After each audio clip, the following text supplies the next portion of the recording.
why it's really important to have a plan. Have a plan and understand what your goals are. In fact, my camel out there is suffering right now with a broken back. So I actually found Pepe when it was only a couple of hours old, and I'm like, oh, this is a funny meme. Oh my god. Yo! Who is this DJ? The old man is swing trading over years at a time. And it's like, that's where the real money is made. The answer is a permanent loss. With single-sided staking, you don't have to worry about impermanent loss. Really, at the end of the day, it's just a matter of a macro market. It's just what happens. If you're aware, if you're disciplined, you can hone that into further financial growth. Financial freedom. So we can actually live life and not have to be constantly living paycheck to paycheck. I mean, that's the ultimate goal, more or less, right?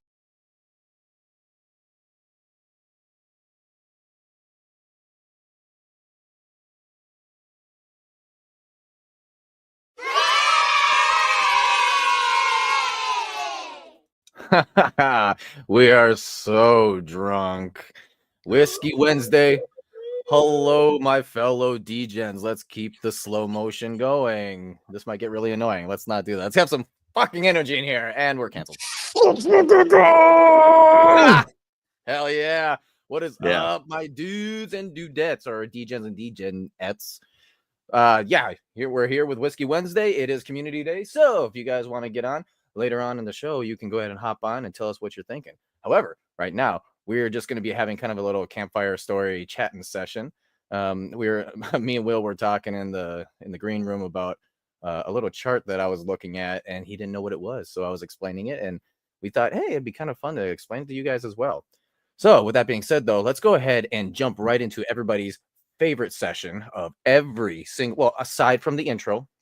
All right, aside from the intro, but it is time for chat shout-outs.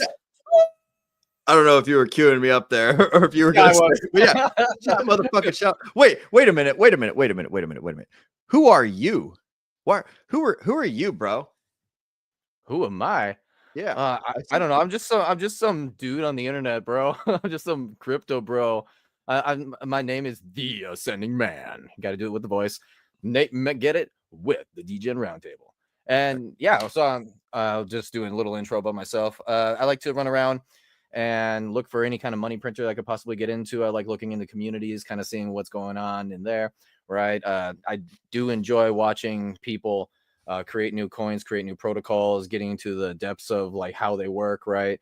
And then watching communities grow to the ground up and just watching how everything sort of flourishes. And I just happen to meet a lot of really cool people along the way, and sometimes we have them on the show. So hopefully maybe we'll get some people on the show tonight as well. We don't know. It is Whiskey Wednesday. Anything could happen, quite frankly.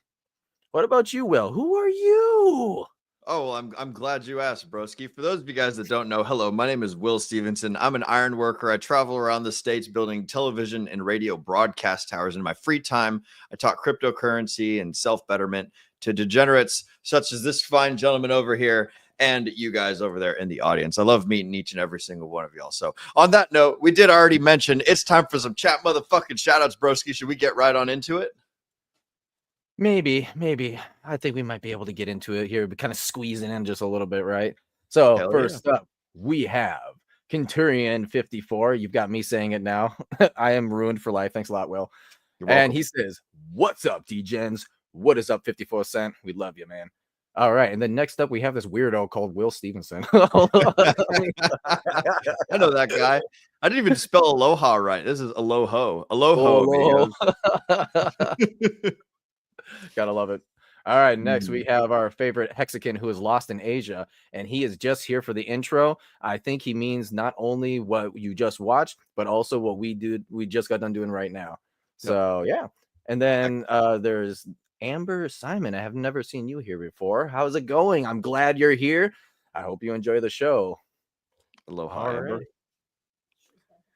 And we've also got the Ascending Man. For those of you guys that don't know, the Ascending Man right over there, he's saying hello to everybody as well over there in the chat. So you gotta say, right, it'd be like the Ascending Man. The Ascending Man. Oh yeah. There we go. I love it. Mm. Alrighty. I should have got plastered for this, man. This could be a fun one. Oh great. shit. You know, I didn't even ask you that. What are you drinking? Well, right now I'm drinking Liquid Death root beer. So it's like for those of you guys that don't know about Liquid Death, it's basically like a water and sparkling water company, and they don't use a whole lot of sugar in their products. It's mostly like stevia leaf and agave nectar for their sweeteners. So Ooh. they got really low calorie counts in their drinks. And I love the Liquid Death branding. I'm a super big fan of everything Liquid Death. So I love me some Liquid Death. So I'm drinking some of their sparkling water that's root beer flavored. So that's what I'm sipping on. What about you, Mr. McGettit? What are you drinking over there for this fine whiskey Wednesday? Let's go ahead and bring up 54 cents what he's drinking real quick before I do that. Oh fuck yeah. Out driving a tractor. Oh man. Fucking man, drinking I and love it. tractoring. Yeah, well, I mean, when you're a farmer out there, you know, you just got to enjoy yourself while doing your work, right? Dude, he's got a cool as fuck farm, man. I went over and I visited him and I was hanging out and like helping him. Oh shoot, what's it called? We were like feeding cows and nursing little baby cows and stuff, and like the ones that wouldn't like latch onto their mother's teat. It was super fucking cool going over there and hanging out with him over at his farm. So shout out to Kenturian, fucking drinking and tractoring. I fucking love it, broski. Our favorite pilot farmer, man. That's excellent. I love that. Yeah, well, I'm just drinking, you know, Miller High Life. I went out and actually, so champagne of beers. Yeah, it is. It's champagne of beers. On Monday, I was like, you know what, I'm gonna get myself a little treat because I try and stay away from beer. You know, obviously it's not exactly the healthiest thing for you. So, but I'll tell you what, Miller High Life is my favorite beer, and well, really top 5. I'll say top 5. How about that? Is that okay? I mean, it is the champagne, so it makes sense that the champagne would be the favorite. Yeah. Good choice. Yes, it is very delicious. So I went out, got myself a treat, and now I'm drinking it here with you guys. Just proves how much I love it. Hell yeah. All right. Okay.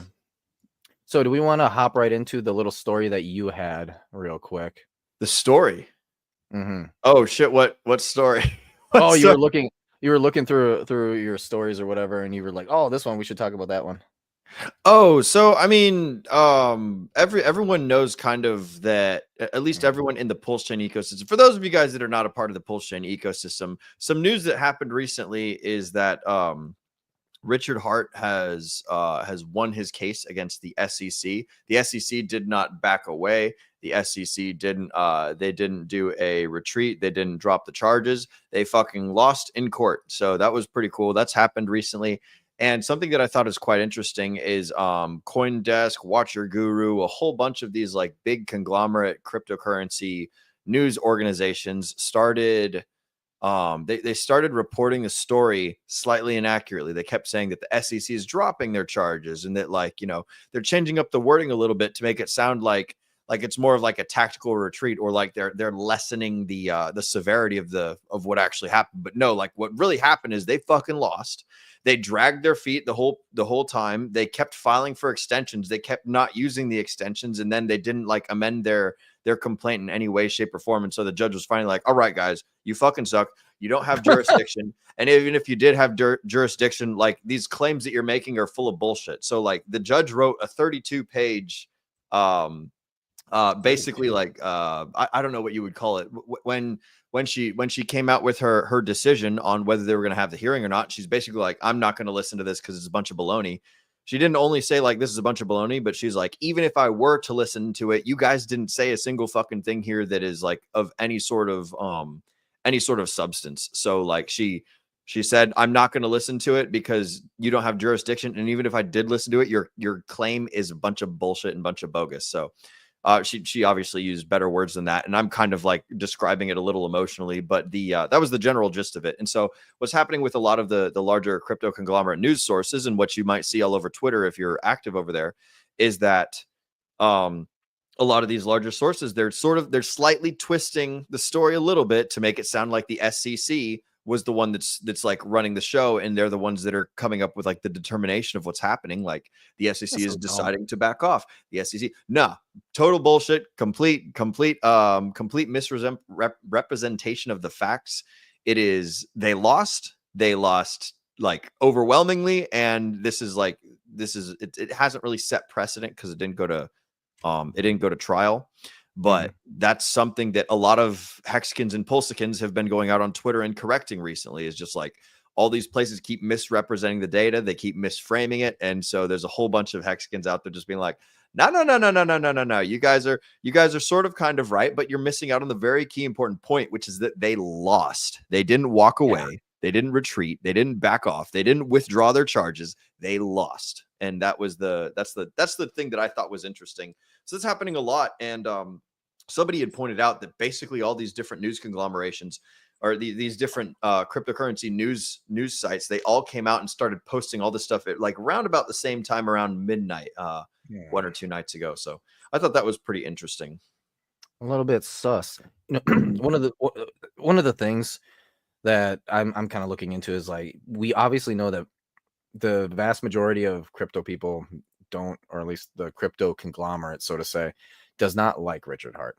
The reason why is Richard Hart, he prefers to, you know, have how do I put this nicely? He doesn't really care about the whole corporation side of things, right? It's all about individualism, freedoms, things like that. And the whole point, he's a subscriber to the original Satoshi idea. Okay, peer-to-peer, cashless, and you know, freedom to transact.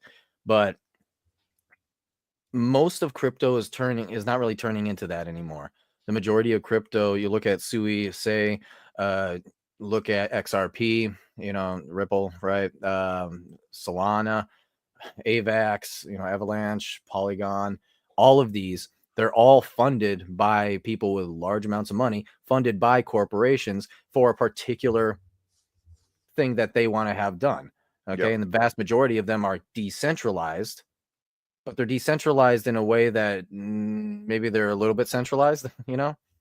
Yeah, they claim to be decentralized, and a lot of the Richard Hart ethos centers around sovereignty and giving people the actual tools that they need to run their own transactions, speak freely. It's all the stuff in like the first 4 parts of the Bill of Rights, you know, like security, freedom of speech, freedom of movement, freedom to transact. Like all of these things are core central to the Richard Hart like brand. And a lot of the other things that are happening in cryptocurrency don't focus on that same sort of stuff. And they are definitely, they have larger companies tied to them. They have more sponsors. They spend more time doing paid advertising and stuff. And Richard doesn't do any of that. So yeah, that's definitely a reason, in my opinion, one reason of many why a lot of these larger crypto news companies don't necessarily like Richard. Also, you know, his tactics that he used for promoting Hex the first time around, a lot of people were calling them scam tactics, and they were. He was using like the tactics that scammers use to get a good message in front of people, so that way they might do something better with their lives. And it's like, if you can trick a person into doing a good thing by like manipulating them, then like there's a question of ethics and morality. And it rubbed a lot of people the wrong way the first time around when Hex first came out. And then there was a lot of gloating, there was a lot of fighting, there was a lot of like, you know, Hexicans aren't exactly the most warm and welcoming people. There's a whole lot of you know, like fucking grab the damn swords and charge in and kill all your enemies kind of mentality. So that really rubbed a lot of people the wrong way. And like, there's a whole bunch of reasons, but anyways, like, a lot of cryptocurrency is moving towards, like you were saying, the road to centralization and the road to getting people to give up their freedoms and give up their sovereignties, and that is antithetical to everything that Richard Hart does. So a lot of people aren't very interested in listening to his message or giving him airtime or representing the stories correctly. So exactly, and that's what they're doing. They're centralizing things. So what happens when you got the largest new crypto news companies all putting out the same propaganda all at the same time, saying the same words? Doesn't that sound like something else on TV that we've seen before? It's almost like everything that has been has now become, right? And it's like, it's just, this is what really sucks too. And people still look at Bitcoin as like the last bastion of like, oh, you know, it's not a centralized one, it's completely decentralized, you can't do anything about that. But then you're looking at it and you're like, okay, sure, you're right, you can't technically control Bitcoin. but you can build a fence around it and control the area that Bitcoin moves around in, right? Yep. And so it's so easy to see that kind of power that's taken over the crypto space right now, which is why something like a pulse chain it's too small. I would say it's not like a giant freighter that would be like a Bitcoin, right? And the large governments can't really pivot that fast and go like, oh, pulse chain, you're next. They can't really do that, nor would they really care with how small pulse chain is currently. And we can continue on this so-called fight for freedom. However, did you see Paul's comment in the chats? I was looking through the chats just a second ago, and it's like it lines up with right with what we were just saying. Many of the news sites in crypto are owned by the central exchanges. Yep. Smear articles make more sense now. Yes, exactly. So, Paul, here's the crazy thing about that too: the centralized exchanges. Why is it that Hex is not on a centralized exchange? It has been legitimized many times now. Why? Because he's not paying out. Yeah. Hey, here's some money. Let's go ahead and put you up on our exchange now. Like that's not happening. He's basically telling them to go fuck themselves. Yeah. And the way that a lot of like centralized exchanges get coin listings is they say, hey, give us a bunch of coins and we'll list it. And it's basically like you're if you do that, then you're essentially just saying like, hey, feel free to dump these cool things on the market and hurt the price action. And it's like, nah, dude, if you want some coins, go fucking buy them yourself, or like convince people to give them to you enough that you have some. And it's like, I don't think that they're terribly fond of that. A lot of the exchanges, they want a whole bunch of free money in order to list something. And like I understand their position. I'm not saying it's right or it's wrong, but Richard doesn't play by those games. So yeah, and why? Here's the thing too. Going off of what you said right there, why is it that every single central exchange listing is a sell signal? Why? Why is it that every single time that happens, people buy up into it, and all of a sudden it's like, haha, you can start buying on Coinbase now, and just whack, everything drops. Yeah. So everybody that already has the coins, they're like, oh, I can dump my coins on this exchange. That's basically what happens, and like.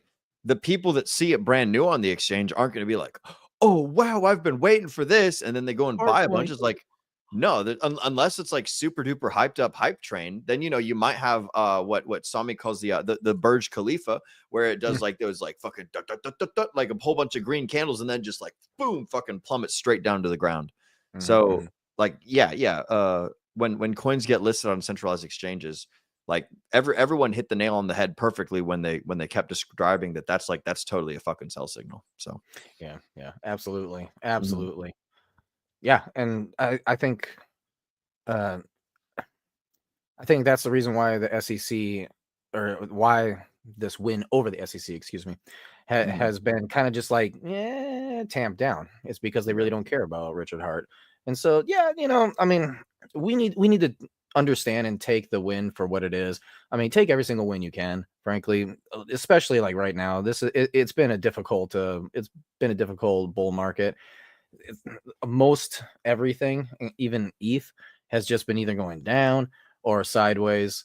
And quite frankly, it literally looks like it's only been Bitcoin that has ever been good, which basically it has been. Yeah, it's got Solana, a couple of rare ones. That's what this cycle is saying, man. Is like, if you haven't been buying Bitcoin, then you have not been making money up until this point. So it's like this is a unique time. And everyone always says this cycle is different. Well, this cycle is different, and every cycle is also pretty much the same in many respects. But this one's it's been an interesting one where it's basically just like, if you haven't been doing Bitcoin or getting like a lucky scratcher or buying Solana, then you've been fucking up. So there was. I had a fun little share screen for us to kind of like put this news reporter guys all saying the same thing. For those of you guys that might not have seen this video clip before, I'm gonna go ahead and roll it. Nate, let me know if you cannot hear it. Hi, I'm Fox San Antonio's Jessica Headley. And I'm Ryan Wolf. Our greatest responsibility is to serve our Treasure Valley communities, the El Paso, Las Cruces communities, Eastern Iowa communities, Mid-Michigan communities. We are extremely proud of the quality, balanced journalism that CBS 4 News produces. but we are concerned about troubling irresponsible, one-sided news stories plaguing our country. The sharing of biased and false news has become all too common on social media. More alarming, some media outlets publish these same fake stories without checking facts first. The sharing of biased and False news has become all too common on social media. More alarming, some media outlets publish these stories are true without checking facts first. Kind of spooky, bro. Some members of the media use their platforms to push their own personal bias and agenda to control exactly what people think. And this is extremely dangerous to our democracy. This is extremely dangerous to our democracy.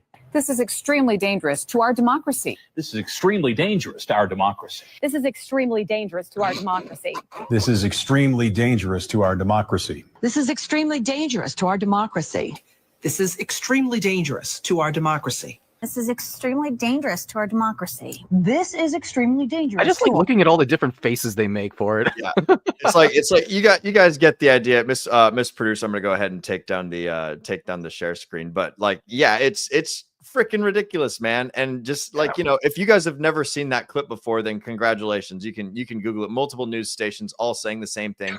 And I don't know if you guys caught on to the different studio icons they had there, but this was all of the corporate press. This wasn't just all Fox. It wasn't just all CBS. It was MSNBC, it was CBS, it was Fox, it was CNN, it was all the different conglomerations, like left wing, right wing, fucking north of the country, south of the country. I do a lot of work for these TV stations, and like a lot of them are really cool. A lot of them have really great engineers. A lot of them do local only news, and I don't know where they all get their script from. So they might not know that the rest of everyone else is doing the same fucking thing. So like.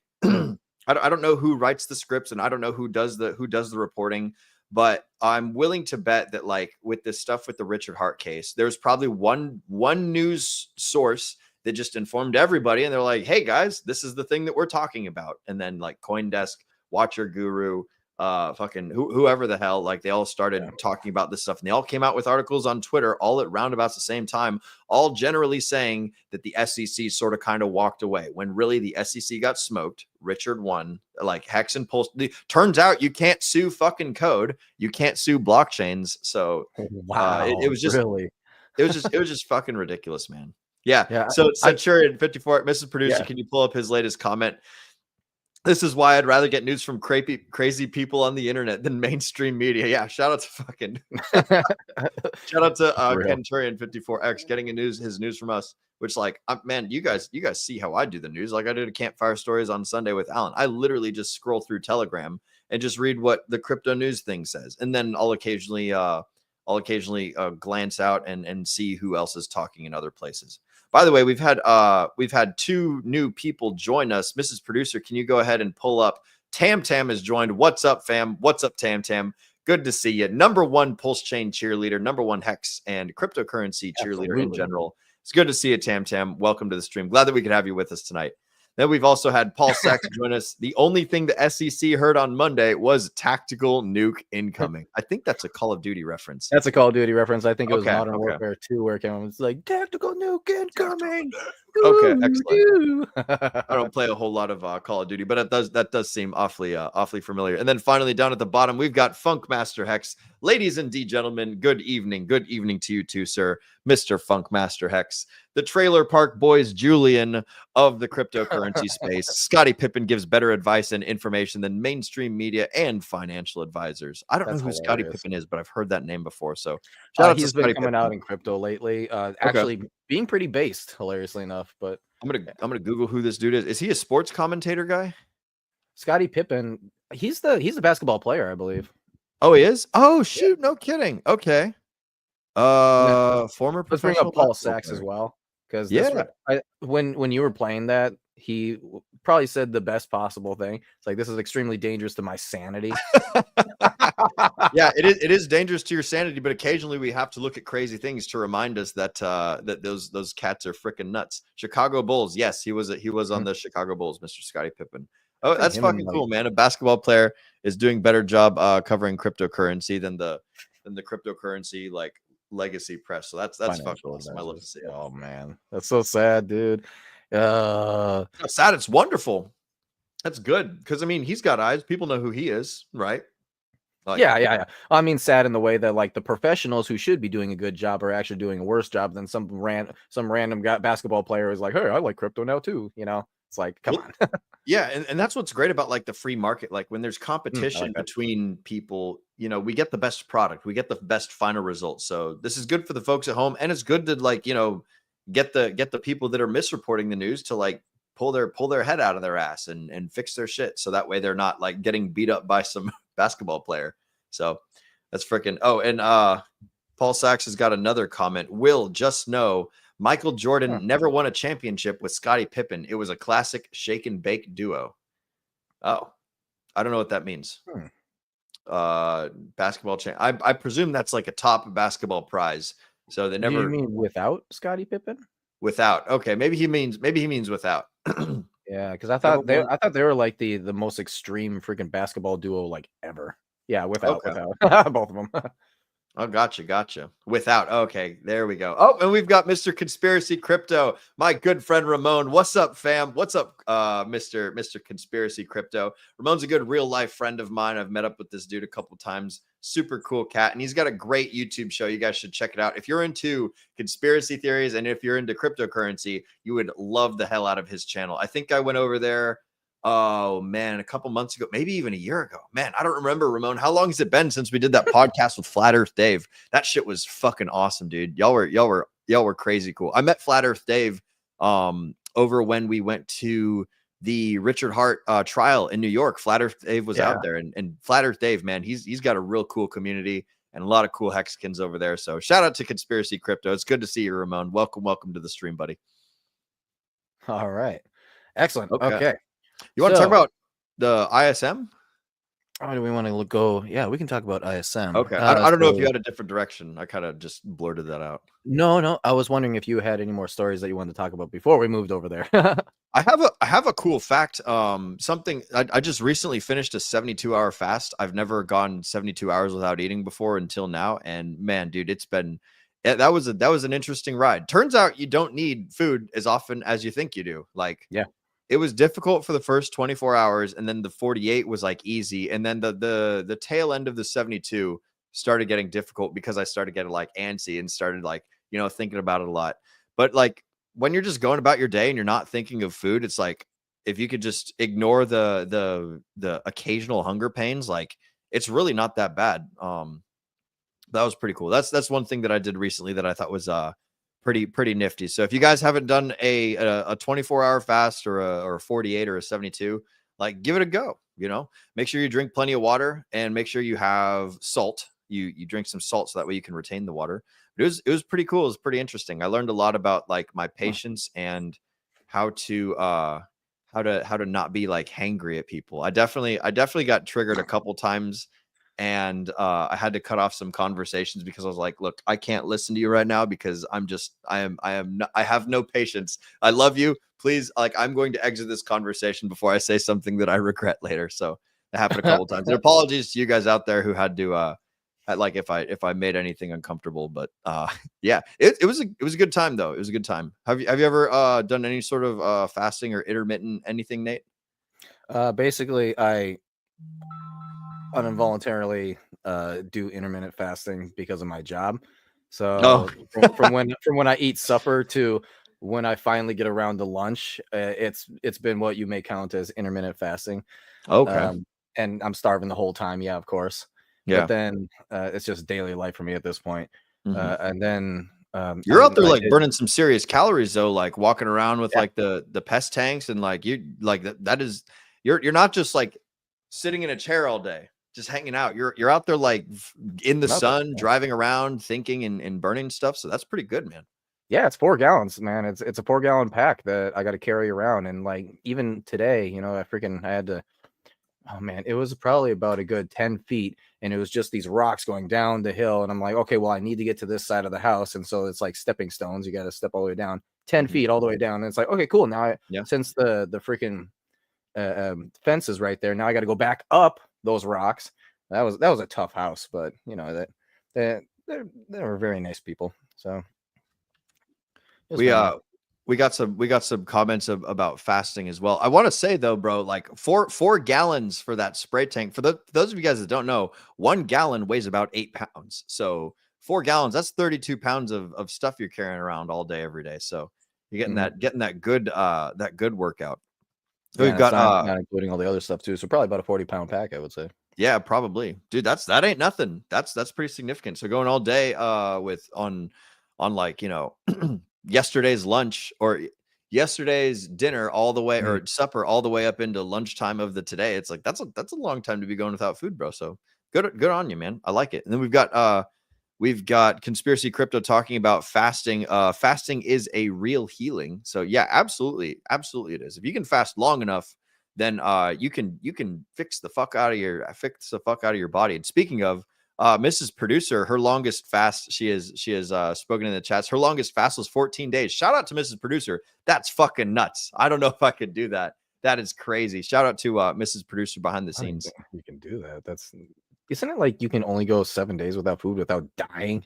No, I think it's like 20. Well, I mean, it depends on how much like caloric capability your body has stored up. So like if you're like super skinny, like Holocaust survivor kind of status, then you can't fast as long as like a sumo wrestler could fast. Because you know, like that's one of the ways that that people can lose a ton of weight is just going on super long fasts. I think the longest that I know a friend has done was like 40 days. But yeah, there's records of a man fasting for a year. That's fucking nuts. Wow. Man. I don't know how they do it. Maybe he's like meditating and like just not burning any calories at all. That's exactly it. It's one of those Indian guys. Yeah. That used to be a thing like back before humans got to be like crazy technological and stuff, is people would just like eat a whole bunch of food and just lie down and sleep all winter long because they didn't have like anything to do. And they didn't have like enough food to do anything other than basically sleep. So like you eat a whole bunch of food, you go to sleep, and you just fucking like when you wake up, you just kind of like hang out, like look at people, maybe talk a little bit, and then just go back to sleep again and hibernate. That used to be a part of human existences. Maybe in the Middle Ages or Dark Ages or something, but people would just fucking go into their house and more or less hibernate through the winter and stuff. So yeah, well, I mean, that was the life back then, you know? Yep. We got Centurion in the chats. I'm not fat. I just have stored energy. That's right. There you go. That's right. Positive mental attitude. You're waiting to expend that energy at a moment of crisis, or maybe a week's moments worth of crises, or however long you determine that to be. That's awesome. It's like walking around with a big giant can of gas on the back of your shoulders or in your car or something. That's awesome. But anyways, do you have another thought? Yeah, I was gonna say, do you want to move on into the ISM chart that we were talking about? Yes. There you go. Let's fucking do it. Let's do it. Okay, so this here is the ISM chart, right? Can you? So I don't know a whole lot of what the ISM is. Can you give me like a quick elevator pitch on like what is the ISM and what does it do? Yes. Okay, so the ISM is the Institute for Supply Management, right? Now this is for business supplies. Ultimately it's the Manufacturing Managers Index. The idea behind it is basically this. Now, as a business, if you're expecting customers to buy more of your stuff, you're going to order more supply, right? You're going to order more. If you're expecting people to not buy as much stuff, okay, you're going to not order as much, all right? Now, that's ultimately what this does. So people not wanting to buy things, people wanting to buy things. Pretty cut, straight, and simple, right? Real easy. Now, this here is a great indicator for like recessions and kind of what's going on in the overall market of, the economic market of a country. Because obviously, as a company, you want you want to only order as much as you need, right? Yeah. And you don't want a lot of access. So currently what we're looking at is, and I'm on the weekly, by the way. So when you're looking at this is a very long time. In fact, it's been currently. So each one, when you say the weekly, each one of those peaks or valleys is 1 week then, right? No, look it down here. So this is 26 bars technically. Now it only comes in a line chart, unfortunately. So it's not like so we can't look at the green. Yeah, individual candles. Okay. And I don't know if I need to like upgrade my account or whatever and able to get the candles. Maybe not, but we'll just work with what we got here. Okay. Okay. So 26 weeks, 791 days since you could clearly see that people wanted to start buying stuff, because when you zoom out, here's what you're looking at. Okay. Obviously, we're waiting for either a recession, right? Which I believe this was 2018, if I remember correctly. Yeah, 2009. Yep, that's exactly what that is. So this is that's the housing crash. Yep. Exactly. Is it on a scale of 1 to 100, or is it just like a? Well, I mean, it can go up higher, right? But yeah, basically, it's just a point system right here. Okay. And it doesn't look like it ever gets up to 80, and it never gets down below like 20. Yeah. I mean, it goes all the way back to 1948, bro. Like, there's a lot of data here. Wow. There's a lot of data. So if you notice, though, in looking throughout all the years, you can kind of tell, if you sort of equal it out, you can kind of tell that 50 is sort of your mid-range. That's the range where you can tell that, people want to either start buying or people are not going to be buying anymore. That seems to up be high kind of is people are buying a shit ton, down low is nobody's buying a damn thing. Yep. Okay. And it indicates if nobody's buying anything, it's because there's a recession, everyone's poor. The Great Depression. Okay. Was 48, but so this is a good indicator if money is flowing from one place to another. Money is flowing. Yep. Okay. And whether people want to buy things, which would be like silly stuff, non-essential items, aka crypto altcoins, right? Or if people are only buying what they need, which would not be crypto altcoins. They'd barely be buying anything at that point. And so if you look up here, the last peak we had was, oh wow, 2021. I almost wonder if that's where the bull market hit its peak. And then if you look at this, just before we had this other low point here, I think that's the COVID crash, actually, right there. The COVID crash snaps down, then snaps back up. Okay. So what was that? What's the date for that? Oh yeah. March. Yep. March and April of 20th. 2020. Yeah, that's COVID crash. And everybody was scared. And technically, and then back here, this one lasted quite a while. This was the 2017 crypto bull run, and this lasted pretty good. Hilariously enough, I think it's because of Trump. But I mean, overall, what picture this is painting is we want to be over 50, which we're at 49 right now, which is doing pretty good. There's a really major point in here though that I've been looking at, and it's really difficult. So as I said, it's 791 days. This is basically the longest. Here, actually, if I make it like this is basically the longest time we've been in where there just hasn't been any, like, nothing's going up, nothing's really crashing down. Because the deal is, when you have a quick crash down, you actually you go back up pretty decently quickly, and it's a run when it goes back up too, when you have these crashes. Now the problem is we've been just basically chopping sideways, okay? And if you're looking at the chop, at least we were high here, goes back down, then goes back up to a decent height. And remember, we're above 50 this whole time. We've been below 50 forever at this point. And if you're looking at when we were below 50 before, right? Yeah. And you start looking at all the times you were below 50, and it's not until, what is this, 2001 that you even come close. And look at that. Look at that. It's like half the time, bro. It's literally like half the time that we were below 50. Can you put a marker on the 50 point? Like, can you make like a horizontal line? It kind of shows it. Yeah, actually, that's not a bad idea.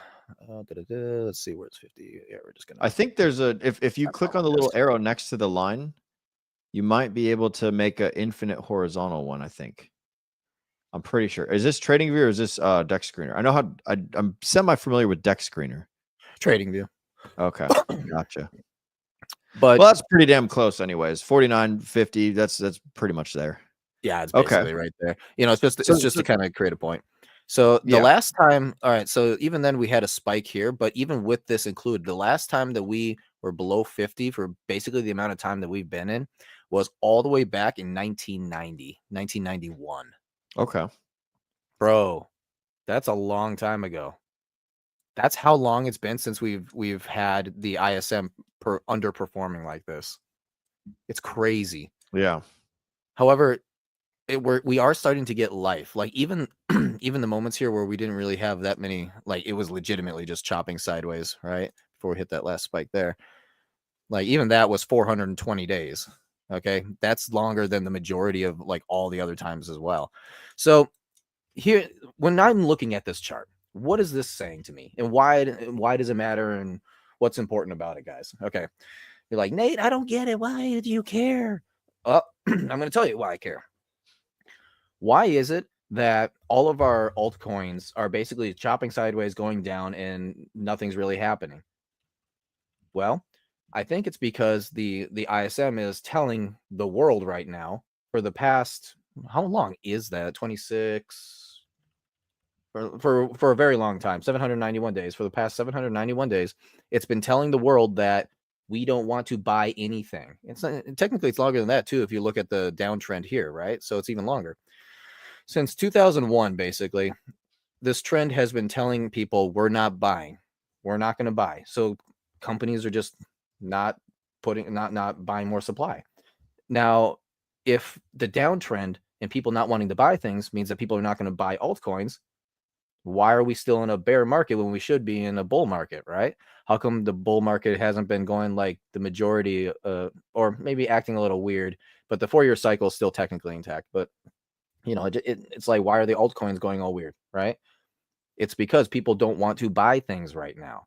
If they are going to buy something, they're going to be real safe. By the way, gold has just hit. Actually, do I have it? No, I don't think I Does have gold it on go here. up while the ISM is down? Is that a general trend, or is that what you were inferring there? Actually, I have not overlaid those two. That would probably be a good one to look at. However, I bet you that's actually as it goes down, yeah, gold would go up. Yeah, like because what I'm thinking is as it plunges down, the risk off assets, you know, so like gold, fucking cigarette companies, alcohol, like the things that make commodities, or not commodity, but like electricity companies, or you know, things that don't really fluctuate in price a whole lot. I would imagine that those are the things that folks invest in when the ISM is, if I'm thinking about this correctly. And then when the ISM's above 50, then that's when it's time for risk on, like, you know, Bitcoin, Ethereum, fucking penny stocks, all that stuff. Is that like, am I way off point here? No. So that's actually the point that I wanted to make with that is gold right now is at an all-time high. Okay, it's at an all-time high because gold is traditionally the place you put your money when the market is scared, right? Yeah. And if the market is scared, that means that they're not going to spend money on frivolous things, aka the same sort of deal as the ISM. Now, the ISM, if it goes up, people are like, cool, I can start spending money on luxury things and stupid stuff, right? Altcoins. Versus ISM goes down, okay, I need to put my money into gold now. It needs to be safe. Yeah. So, yeah, and you can see how all this is kind of working together. Now, it's also not, since gold is the safety measure for your money, it's also not surprising that gold, with the tariff scares, right? Because if there's one thing markets hate, it's uncertainty. It needs certainty as much as possible. And with Trump coming in going, tariffs for all, you get a tariff, you get a tariff. Oh my God, China, you get the best tariff, right? with Trump being like that, the markets are like, oh, I don't know. So they're just straight going into gold. So it's just one of those things that I'm watching. This is kind of like the ETH chart, right? It's kind of like when it's kind of like when you're looking at the ETH chart and you're like, huh, why does it keep going down? It sucks. Well, I wonder if it's because the ISM is down. I wonder if it's because people want to put their money into gold. They, like, if you're looking at gold, right? Well, the crypto gold store of value is the Bitcoin, right? And that's been doing pretty good. However, ETH is not gold. ETH would be the altcoin, right? we call it the blue chip safe altcoin, but for large investors who are throwing all their money in, it's the it's the riskier one, right? So they're going to get out of the risky one and they're going to go to a different one.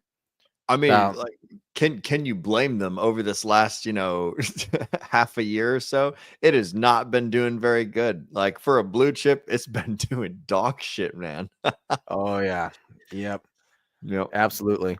Now this here is the Russell 2000 index. Now the Russell 2000, oh my God, bro. Oh, that's painful to look at. This is another I don't know indicator what that this means. I'm okay. So Russell 2000, this is an indicator that I just take a look at. Now I'm not a charting guy at all. I look at what does the chart mean? What is a chart looking at? And then I can kind of figure out what people are doing behind it. Ultimately, people are markets, right? And they choose where to put their money. So I want to see where people are putting their money. And when you're looking at the Russell 2000, it's basically the altcoins or the alt stocks, right? So you got all the penny stocks in here. It's if you go to the others chart in crypto and you take out all the top blue chips, right? That's basically what this is, only for stocks. And oh my God, it's wrecked right now. And I am on the weekly right now too, right? So the weekly always gives you more data to look at, but it's been 140 days, bro. 20 weeks of just down. That sucks. So I can tell you right now that if you have people who want to put money into like penny stocks, right? All these low cap stocks, then people are going to be willing to put money into low cap cryptos. So this also is an indicator about how more like an indicator on whether it's alt season or not, right? So the last time we had a huge run like this just happened to be 2000. So 2000 to 2001, and that's where it topped out like this. And we had our peak, what do you know? Right there in November. And I think that was a legitimate top too. But yep, the whole bull run for the last 4 years, last 4 year cycle right here. Right after this happened. Yep. Now, I'm seeing something interesting. Look at this. You see This is that? the top 200 stocks, right? No, no, it's the penny stocks. It's the penny stocks. It's taking out the top stocks. Oh, I gotcha. Yep, the not safe ones, the more risque ones. So this is all the degens in the stonks world. Got it. Yep. This is degen stonks world. I just noticed this now. Check this out. So let's go ahead and make this a little bit smaller. When you see this, there was a massive drop, kind of like right here, and then it shot up like this. Do you think that's what we're about to get? Wait a minute, was this Trump again? No, that was 2020. No, that was right before the COVID. Oh, that drop might have been the COVID crash. Okay, yeah. Fuck no. That would make sense. That looks pretty similar though. Look, I mean, it's obviously longer and not so like black swanish, but it looks pretty decently similar. Interesting. Yeah. What's that downwards one that's kind of like a staircase in between the two of them? Looks like middle of 20. That one right there, yeah. Yep, 2022, the bear market. Okay. Yep. So there we go. And we've been just kind of pricking away here, 2023, and then I've been chopping and rising and chopping. Yep. So that does kind of look like the last one. If you scroll more to the left or to the left, well, further off to the left, yeah, it's just kind of chopping, slowly, steady going up. I mean, again, this is the traditional finance world, so it doesn't operate on the same 4-year cycle as the cryptocurrency one. But it's very similar. You got the chop, and then bam, bam, whoosh, let's go to the moon. That sure would be nice.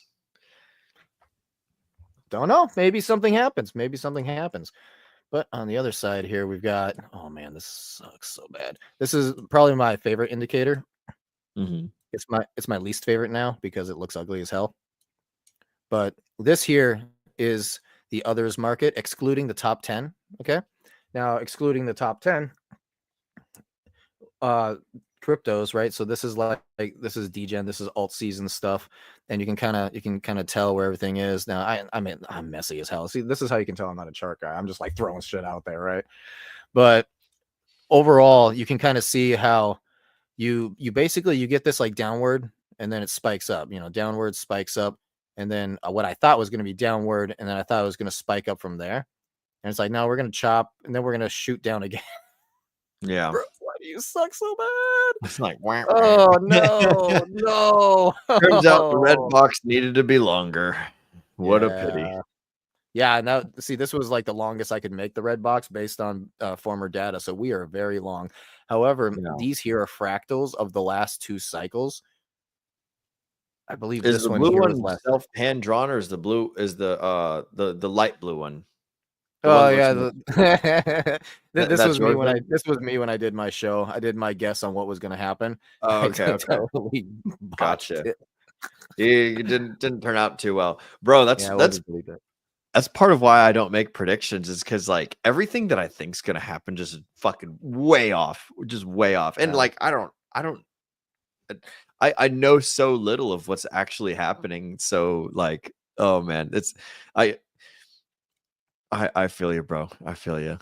Yeah, one of the things, so like one of the major things in crypto, and this is for everyone to learn, is that there's a lot of noise out there, right? I mean, the guys when you're in our Telegram, they're like daily talking about what's going on in the macro, what's going on in the charts with like Bitcoin, things like that. And there's a lot of noise of like, hey, this is happening, that's happening, this is going to cause this, that's going to cause that. But when you want to try and like push away that noise a little bit, and you're like, okay, what is actually happening? How can I just like visualize and see what the truth is? Just go to the charts and then figure out which charts are showing the whole picture of what's happening. All right. That's the reason why I want to see where the people are at. Okay. Where the businesses at? Are people buying things? Yes, no. If not, I know who wants to spend money, who doesn't. Where's the stock market at? Where's Wall Street at? Do they want to get risky, or do they just want to be safer? Right. That's also why I would look at, say, Ethereum versus Bitcoin, but then also get into the others chart, because the others chart is for cryptos excluding the top 10, which means like these are degen areas, right? This is all for the degens. So you can really tell when people want to be risk on. And one of the things that I was looking at is I took last cycles, and then 2 cycles ago, I took how their alt seasons happened. And like, bro, like we just look at how scary this is. Like it's almost exactly right on. Like you could almost say, this is 2017, by the way, right here. The blue one, and it looks eerily similar, and it starts shooting up like this, and then even goes back down, starts going up again right here. Oh and man. Then, what does Agent J say? The trend holds until it doesn't. Yep. Oh man. See, this is the reason why I made my prediction the way that I did, because I'm like, we have Trump in office. 2017 was this was Trump season, right? This was Trump's bull run. The promised, the prince that was promised. How they saying? Well, here's the crazy thing that I found out. Okay, so check this out. Now, let me finish what happened in 2017. You had Trump in office. He was doing the tariffs thing again, right?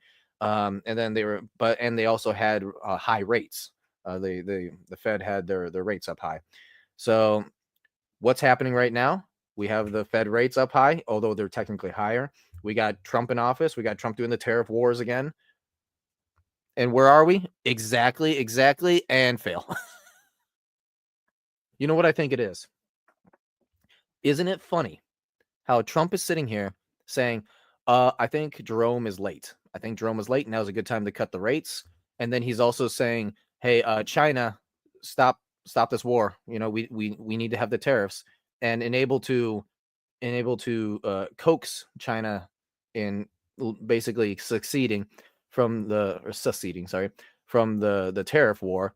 He's backed off on all the other tariffs for the rest of the world, which means no money for the United States. And we got to get China in first, and then the rest of the tariffs can go off, right? And then tons of money for the United States. It's taking longer than it should. However, let's go ahead and look at something here. So if we were to look at this, right? in last cycle, we were actually going up and then a massive drop, aka COVID, I'm assuming, and then we shot off again. Now it's a different structure, I would say, because in Trump's time, it's kind of like there is an alt season, then it shot back down, and then there was like the full alt season, right? Whereas here, it's kind of like we were already sort of running, and then it just shot off into the stratosphere. But it seems like it took longer too, because when you look at how everything sort of went versus this, after this, it literally like shoots straight down. So the thing that I'm looking at here is like it almost feels like, and I'm trying to remember where the bars are. I believe it was this one, right? 65, 16, 644. No, it wasn't that one. I'm not sure what you're looking for. Yeah, I'm trying to remember what it was, but I learned that basically what's happening is every single cycle gets a little bit longer. It gets a little bit longer, and that's why I made when I did my little squiggly line. That's why I made it. Fuck me. Okay, whatever. That's why I made my squiggly line further out here, and then kind of had the same shape as this. Yeah, that's the reason why I made that. Because it seems like it's taking longer, and I can't remember exactly how I did that. Go figure, right? This is what happens when you're not a charting guy, and you're just like looking at patterns instead, and you make yourself really messy. No one starts off being a pro at basketball, so give yourself some credit, broski. You're doing some good stuff here. It's like you gotta crawl before you walk, before you run. So I'm like, this is fascinating to me, man. I have no idea. Bro, the way that my charts look is I have green and red lines where I do buys and sells, and that's all that I do on charts. I don't know how to do anything else. Like if I buy when it's low and there's a green line way down on the chart at like starting at whatever the time is that I do the buy, then it's like, all right, I know if I sell anywhere above that, then I'm in the profit. And then like whenever there's a red line, it's like I got to make sure I buy underneath it. So it's like that is the extent of my charting capability. So this is pretty cool, man. I like this. Yeah, I'm just trying to like I don't do charting like say like Zenith or Jay do it, like they know all the mechanisms, like this is me learning RSIs and how to study them. So I am studying, right? But for me, I just look for patterns, patterns and things, and I want to try and figure out like what's actually going to go on and what's going to happen in the future, right? Mm-hmm. So, okay, Hudson, really? Ooh, we got some comments. That's an interesting one. I have RH Eco topping summer 2026. That's an interesting one. It seems late to me. I'm not gonna lie. I could see the end of Q1. I could see that in the RH ecosystem for sure, because I think we're going to be a little bit late on the overall top of the bull market, where the top might be either December when it should be like say October, based on everybody saying this is what the 4-year cycle is going to do. But I think it's probably going to be either January or February that it actually tops out, and people are going to get confused by that. They're going to be like, "Oh, I thought it was supposed to top out already. Whoa, it's good. We're going to go on forever," and everyone's going to get trapped. So I kind of think that's what's happening there. This was an interesting one that I was looking at too, actually. So I don't think this is really like vitally important right now. Am I on the weekly? Yes, I am. What is this? So this here is USDC, USDT, and DAI, aka the 3 most prominent stable coins. You could basically call this all the stable coin. It's all dominance. Yeah, it's all dominance. They're all combined together. Okay. And the 3 major stable coins in cryptocurrency, how much of them are floating around? That's correct. Yep. Okay. Yep. So as you can see, now here's why this is important. Okay. The reason why this is important, you want to look at a dominance chart like this for dominance of stable coins, meaning there's more people are holding more of these stable coins than they are cryptos. Okay. The reason why you want to look at that is because people will, when you're in the bottom of a bear market, are you not selling into stables? No, you are. You're selling into stables, right? That's exactly what this shows. You can tell right here in 2021, the top, then we get to 22. What's happening? Everybody's selling because it's just the dominance of people holding stables goes up. Oh. Yep. And then as we go down, right? So this actually, I bet you could reverse this, and you could probably put or overlap it with Bitcoin, and that'd be a very interesting chart, And actually. it would be like crisscrossy. Basically, yeah. If you reversed it, so you like flipped it like that, and then you put the Bitcoin chart, it would probably look very similar, where Bitcoin goes up, and then yeah, exactly as you said. They would like crisscross like that. Yeah. But here's why this is important. This is why I look at this, right? So we're still fucking chopping here, and this is really goddamn annoying. Because I mean, I want this to start like really dropping down. That's what I'm waiting for. I'm waiting for this to really start dropping. I want people to really sell in. Let's have a bunch of these, just all the way down there. And it looks like we're getting something now, but we keep seeing this crap. It's just down. Oh, we're starting. It's the bull market. Woo! And then peters out. So that's another indicator that I use to just kind of look and see what the heck is going on. But yeah, it is what it is. I wonder. I kind of think that this cycle is a stable coin cycle, but like I don't think it's the prevailing narrative. I've just seen so much stuff about stable coins that I'm like, of all the headlines I'm reading, it's like, oh, Tether's printed another billion. Oh, USDC. Oh, now there's another fucking billion over there on Tron. Like I just keep seeing all these different things that lead me to believe that and a whole bunch of stuff happening in the Richard Hart ecosystem has all been centered around stables. We've got all the liquidity forks, the liquid loans, the Flex, the Earn, the ink printer, or like the ink printer, incentive dollar. Like the narratives that people have been having over the copied stable coins, that came from Ethereum. There's just like, there's so much stuff that folks are interested in, like when it comes to stable coins, both on our chain and in other chains. It's happening a lot. So, and then you see that like MiCA over in the European Union, they're like banning stable coins, and like there's no support allowed for stable coins over in Europe. There's just all these different things, the government talking about like, oh, we're not going to introduce a central bank digital currency. Don't you worry. But we are going to, like, there's going to be a lot of places that accept USDC. There's going to be a lot of places that like, they're not getting too friendly with Tether. They're making Tether, go away from everywhere, and they're delisting it on a bunch of exchanges. And I don't know. I see a lot of stuff happening and revolving around stable coins. I don't know if it's necessarily going to be the focus of the cycle, but it's definitely a big part. So I'm not sure if it'll be as big as the past, but that's my thoughts. So there's definitely a stable coin. I was researching into this. I need to do a little bit more, but there's a stable coin war going on currently where every single chain needs their native stable coin. The reason for this being is that it's most important to have a stable coin native to your chain, because number one, the yields, as Kay Hudson says here, right? You need more yields or stablecoin yielding, so there's less rotation into fiat, and then also rotating out of your chain. And that's the important thing. The whole idea that people have kind of figured out as far as the healthiness of a chain is, can people get money out of the coins that are native to your chain? And when they get out of those coins, where are they going? Well, it used to be that they would go directly into Bitcoin, and then it goes into a stable coin, the stable coins that are accepted worldwide, aka USDT, USDC, and then DAI. And then it goes out. It goes out of the cryptocurrency world into fiat, right? And dirty fiat.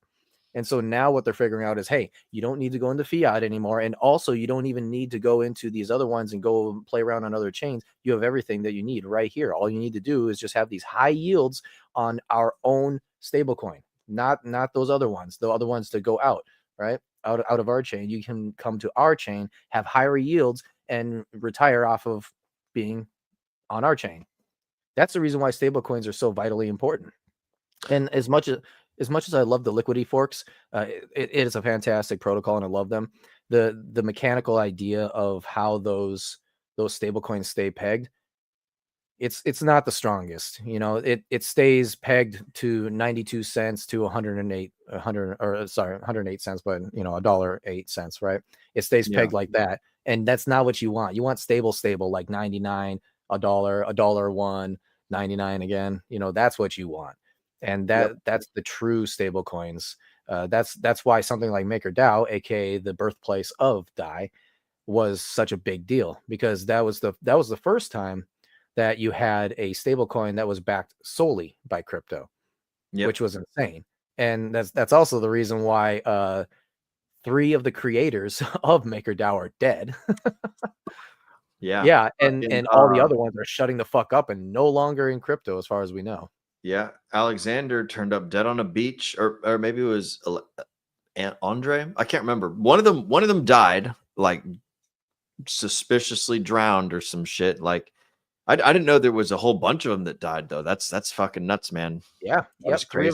3 of them died, and the other ones are just not saying anything. Like, I'm not doing a damn thing. You're not coming after me. Yeah, it's because they found out a way. They found out a way to mint new coins out of nothing, right? And then they became their own Federal Reserve, bro. Exactly. You got it exactly. That's 100% it. And so just to finish off, share power. Yeah. There can be only one Lord of the Rings, and he does not share power.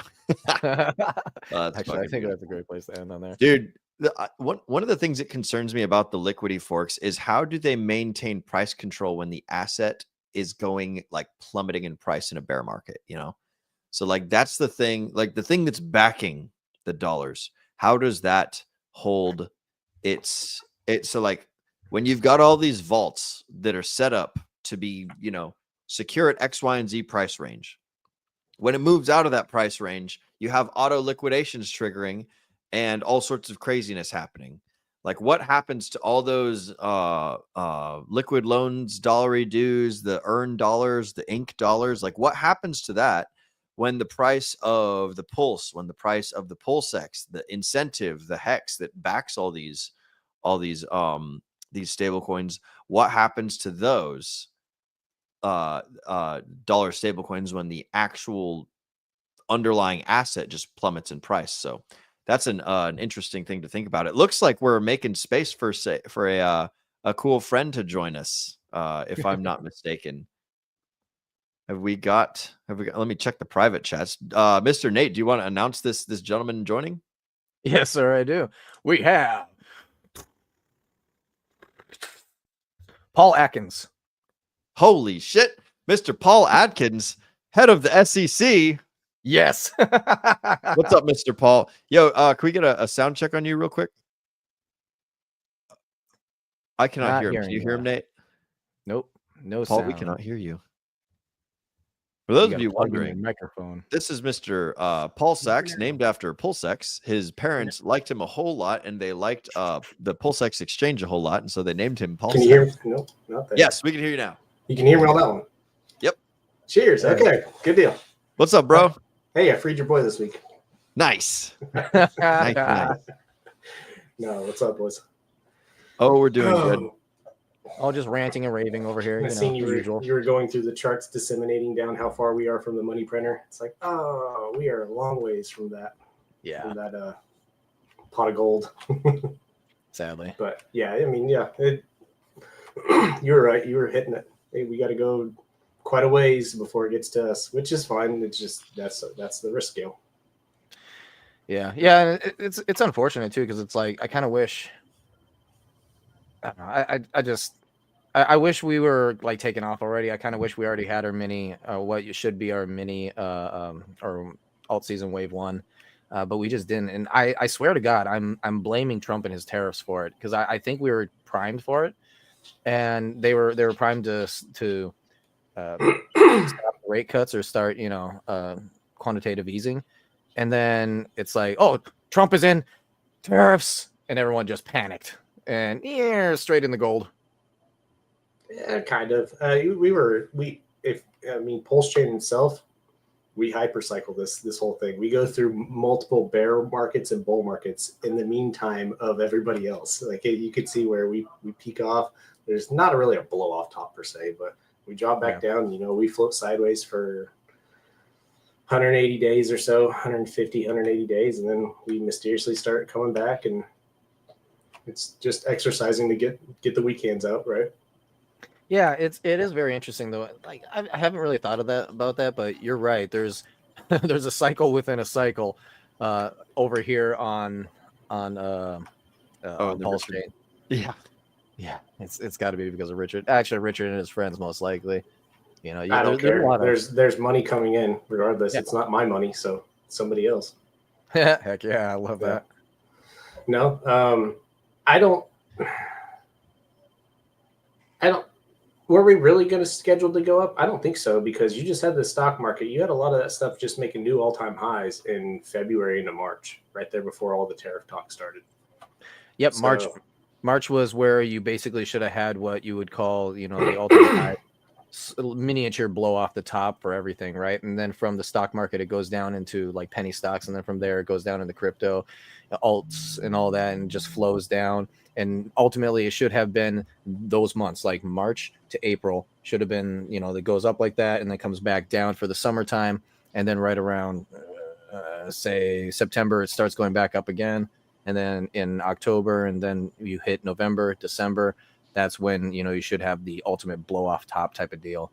That was kind of my plan, and that's what I talked about in my video that I made. But then the tariffs happened. It's straight down to hell. Let's go. It's pretty easy to figure out to figure why this happens when it does.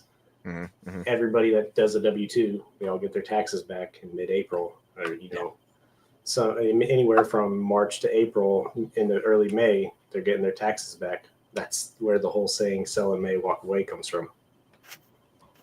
So we're getting just saying, all the money that the government stole from everybody, we're getting it all back, and then we're spending it on degen stuff. Green candles in your face, like, oh hey, everybody, come buy this. Yep. Everybody who's been here is walking away. So that's generally speaking why you have an exciting Q1 into Q2. Post halving year, I mean, really a lot of years, the past for quite a while now. January, February to March has not been a bad time to enter the market, as long as you don't plan to stay for a long time and then come back somewhere around midsummer and get ready and hope that you do the same thing Q3 into Q4. Yeah, exactly. That's why I was prepping in it was December, right around Christmas time. I'm like, ooh, here we go. We're supposed to be going up for a bit now. We'll have a slight dump off, and then we're gonna hit March and then April, and it's gonna be really good, really nice. And it just didn't happen. Turns out not the case. What it is, and I mean, nobody would have expected Powell, after starting his cuts last year, that he was just going to go, oh, my guy didn't win. Fuck you all. I took my ball and went home. You're not really in that position, bro. You can't do that. Yeah. Like, you can, but I mean, what a dick. How many people are waiting on you not to do that? So, but yeah, that's a whole interesting saga in itself. We'll see if Trump can. I don't think he can. I don't think he'll be successful in time. I think it'll be kind of like the old every time since year 2000 they have impeached every president, right? But they always impeach him on the last year when they're getting ready to leave office anyways. So it's just kind of ceremonial. Somebody get me out of this peach. I think it'll be that same thing with Jay Powell. It'll be he's only got 6 months left, or there's less than 12 months left. So why even bother? Yeah, well, Trump said, I think it was today, that he doesn't plan on firing Jerome. Oh, okay. Well, it was just end of last week. He was talking. That was all the that's it. If you miss a day, you're out of the loop.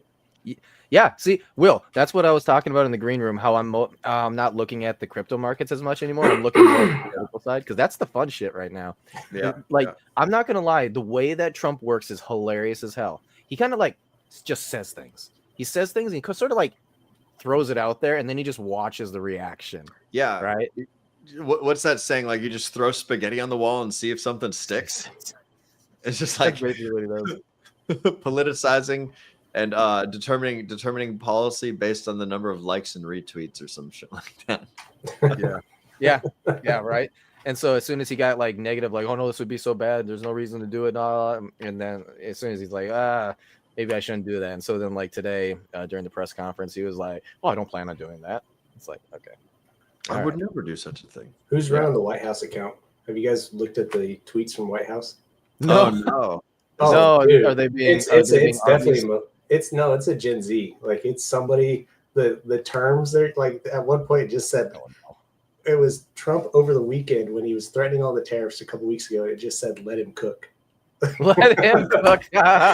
Cooking with Caroline. I'm like, you have to look at the White House. It's hilarious. That's okay. Hang on, I gotta pull this. Dude, that's funny. Like elbow, like freaking. It'd be like, oh my god.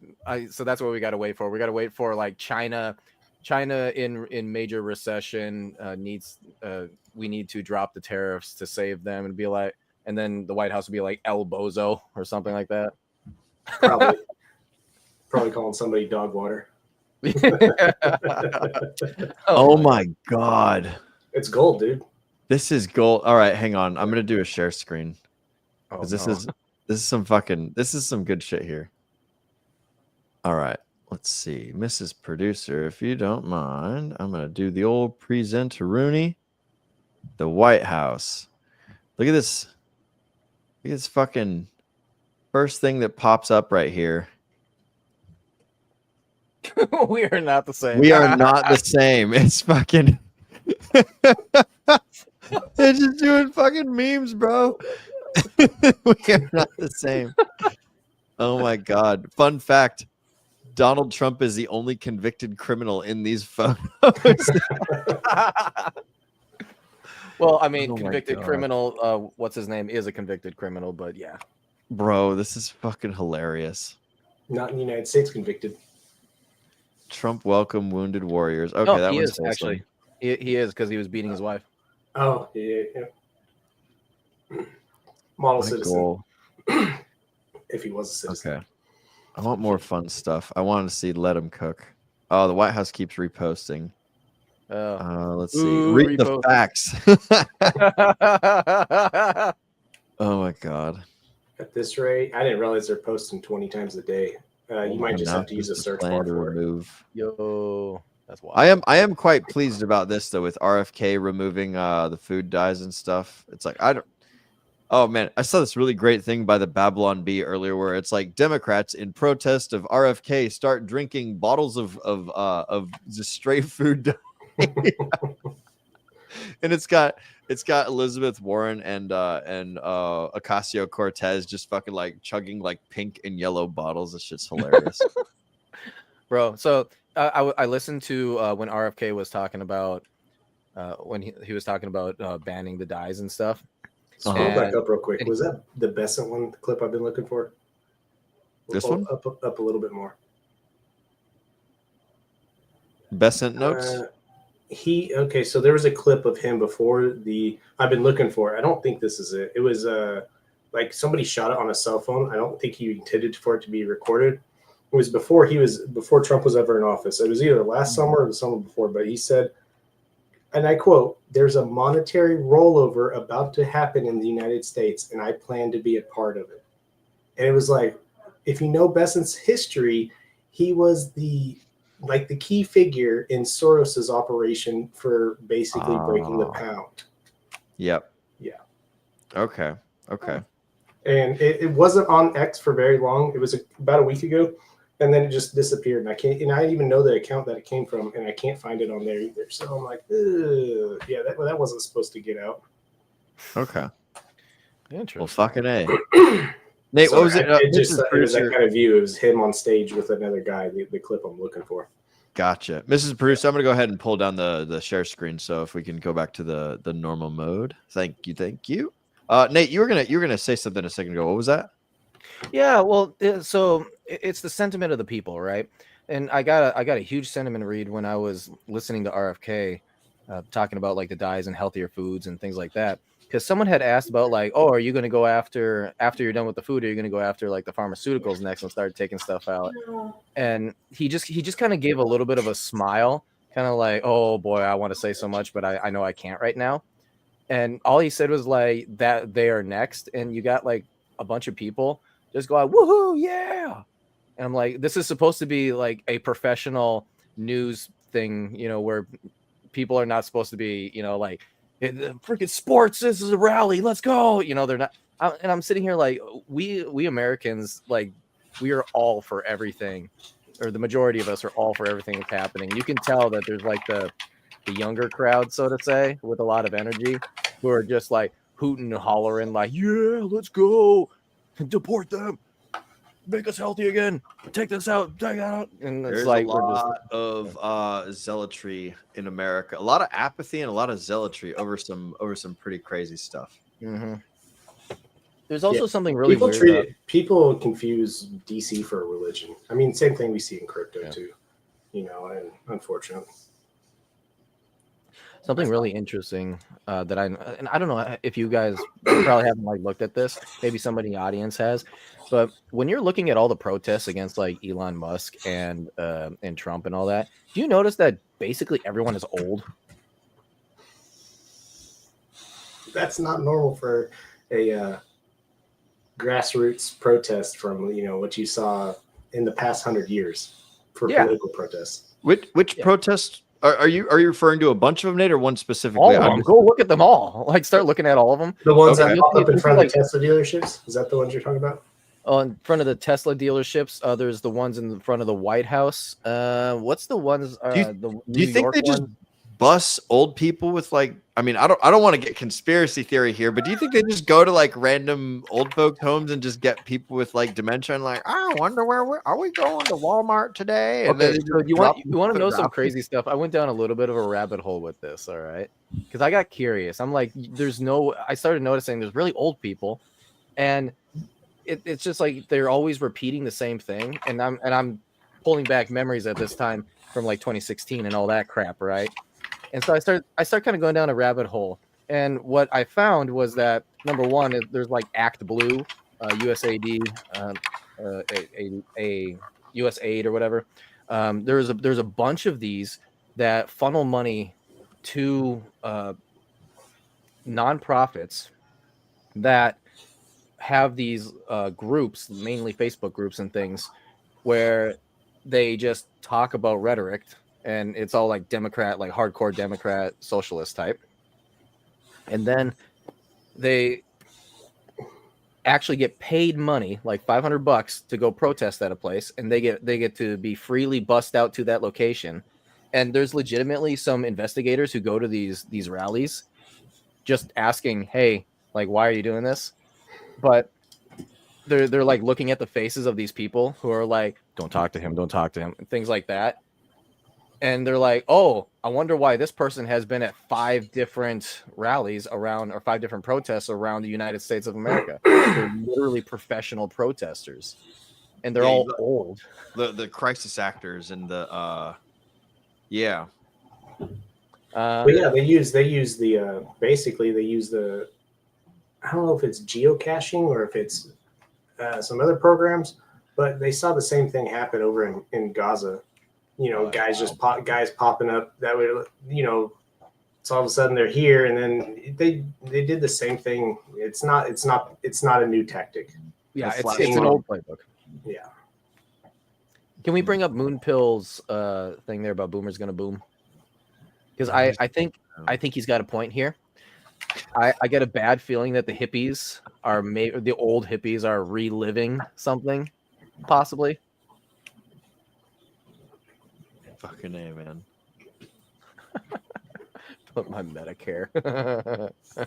Oh man. Put my Medicare. Let's actually sticking it to the man though, right? Isn't that whole generation? Yeah, it kind of feels like it's sticking it to the man. Don't fuck with my Social Security, but stick it to the man. Yeah, like the youngest people you generally find are my generation, and I think my generation is just pissed off in general, like just millennials. I think they're just pissed off at everything, so they don't care. Just burn it all down anyways. But the Zoomers, I think the Zoomers are the ones who are like, really, bro? Come on, dude. I had this conversation with somebody at work today, and it was there's a rep from our corporate that's here talking about 401ks. And surprisingly, like a lot of people around the plant don't have 401ks. And I was like, you can't force people to not be comfortably numb. Yeah. That's the biggest thing you face in America. Unless you literally just take part of their paycheck and put it towards their own, you know, better good, you can't force them to be comfortably numb. Mm-hmm. Not to be, I mean. So It's probably not to be. To not be comfortably numb. Yeah. So they're just chilling. They're just chilling and accepting the way that the world is, and like, oh yes, the 401k is the best thing since whatever. And I don't have to think about it. It just kind of does its thing. They don't even have 401k. They don't have anything. They have zero retirement set up, and they don't care. You can't force somebody not to be comfortably numb. Yeah. That's like when my company's like, hey guys, go set up your 401k. I think it's a really good idea. And my boss, of course, is a boomer. I'm like, and then like the majority of my teammates, they're like way younger than me, like literally a decade younger than me. They're all like, why do I want to do that? I don't want to do that. And then like Jason has to literally talk to them about why a 401k is good. And I'm still sitting there like, I mean, if it's not taught, it's not learned.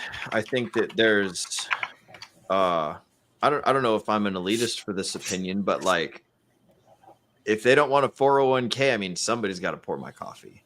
It's like, they're folks are going to like. I'm very interested in helping people. I'm very interested in arming people with the knowledge and the expertise that's necessary for them to get better. But if like they're not interested, it's not my job to be interested for them. Like you can lead a horse to water, but you can't force him to drink. And Will drink that coffee with his pinky out. Yeah. God save the queen, And like, I mean, I kind of have pity for them in the same way that I have pity for a child that's like swinging a hammer around and accidentally hits himself in the face. It's like you kind of have this, you had this coming, and I'll tell you not to swing the hammer around, but like if you hit yourself in the fucking face, you hit yourself in the face. At some point, these boomers stop being children, right? when they turn like 50 or something, and a lot of them have just they've drank the wrong Kool-Aid, and they've been it's a marvel. It's a marvel of modern society. If we didn't have the healthcare, and I'm not even saying health, if you didn't have people that could make it to 50 without something major happening, usually it's like a medical event. Something major happens around 50, and that's where all of a sudden the light bulb goes off of, oh fuck. Unless maybe it's people just breaking their backs, getting out of bed, and they're like, oh my god, I'm not as young as I once was, because you see the stats at 50. People then will spend the next 10 years damn near every dime they got just to get into retirement so that they could still try and retire at 62, 65. Yeah. They learn when it's too late, which it's sad, and I have pity for them. But it's like I learned this shit when I was like in my late 20s. I'm 32 right now. It's it's because you're younger, and you're a millennial with me. Okay. Yeah. So, well, that's the thing that we millennials figured out. And what's crazy is that when you start learning about how the generations view things, right? Mm-hmm. So like the generation for us, the generation X, they're, as you're saying, and it's like they're learning too late, the party's over. It's been over for a while, and they're still thinking that the party's going. But we millennials sit here and go, Mom, Dad, the party's over. What are you doing? Stop. And then they're like, I'm going to take your school funds and continue the party. And then we're sitting here like, what? Are you serious? Are you stealing from me? And I'm only 5 years old. And so we millennials are super pissed off, and it's kind of like everything's hopeless. Because we were part of that generation that still had the news, right? And was our only source. And then the internet just now started popping up, in our generation. But we learn the truth. Exactly, to learn the truth. And then we learn the truth, and then we get all dystopian about it because, if that's really how it was, then my entire life was a lie. But the next generation after that grows up with this type of stuff where it's like just nothing but the truth. And Donald Trump coming out and doing stuff. And so then they're like, okay, well, we're gonna go out there and we're gonna go do our thing and try and make things right. So it is the generational change, I would say, from like X to millennials to Z is an interesting, I want to say, like, study. Like they really should do some sort of study on that, because it really is fascinating when you look at just how people with different ages, right, how they act. Because as you said, like You freaking those Xers, it's still like the party's still going. You still want the 401ks, you still want all this stuff, you still want all that. And then us millennials are like, oh, we don't fucking care. We don't care. We don't care. Yep. Everything was we're just the few millennials that haven't refused to give up and stop looking and put our heads down and, you know, just put your heads down and not pay attention, because that's what everybody does. Everybody's been around this whole time for Bitcoin. At the very least, we can say Bitcoin is the oldest. And we've seen every 4 years the headlines, Bitcoin's making a new all-time high. The first time it was like, oh, that's going to get banned. That's going to get outlawed. The second time was like, holy shit, there's something here.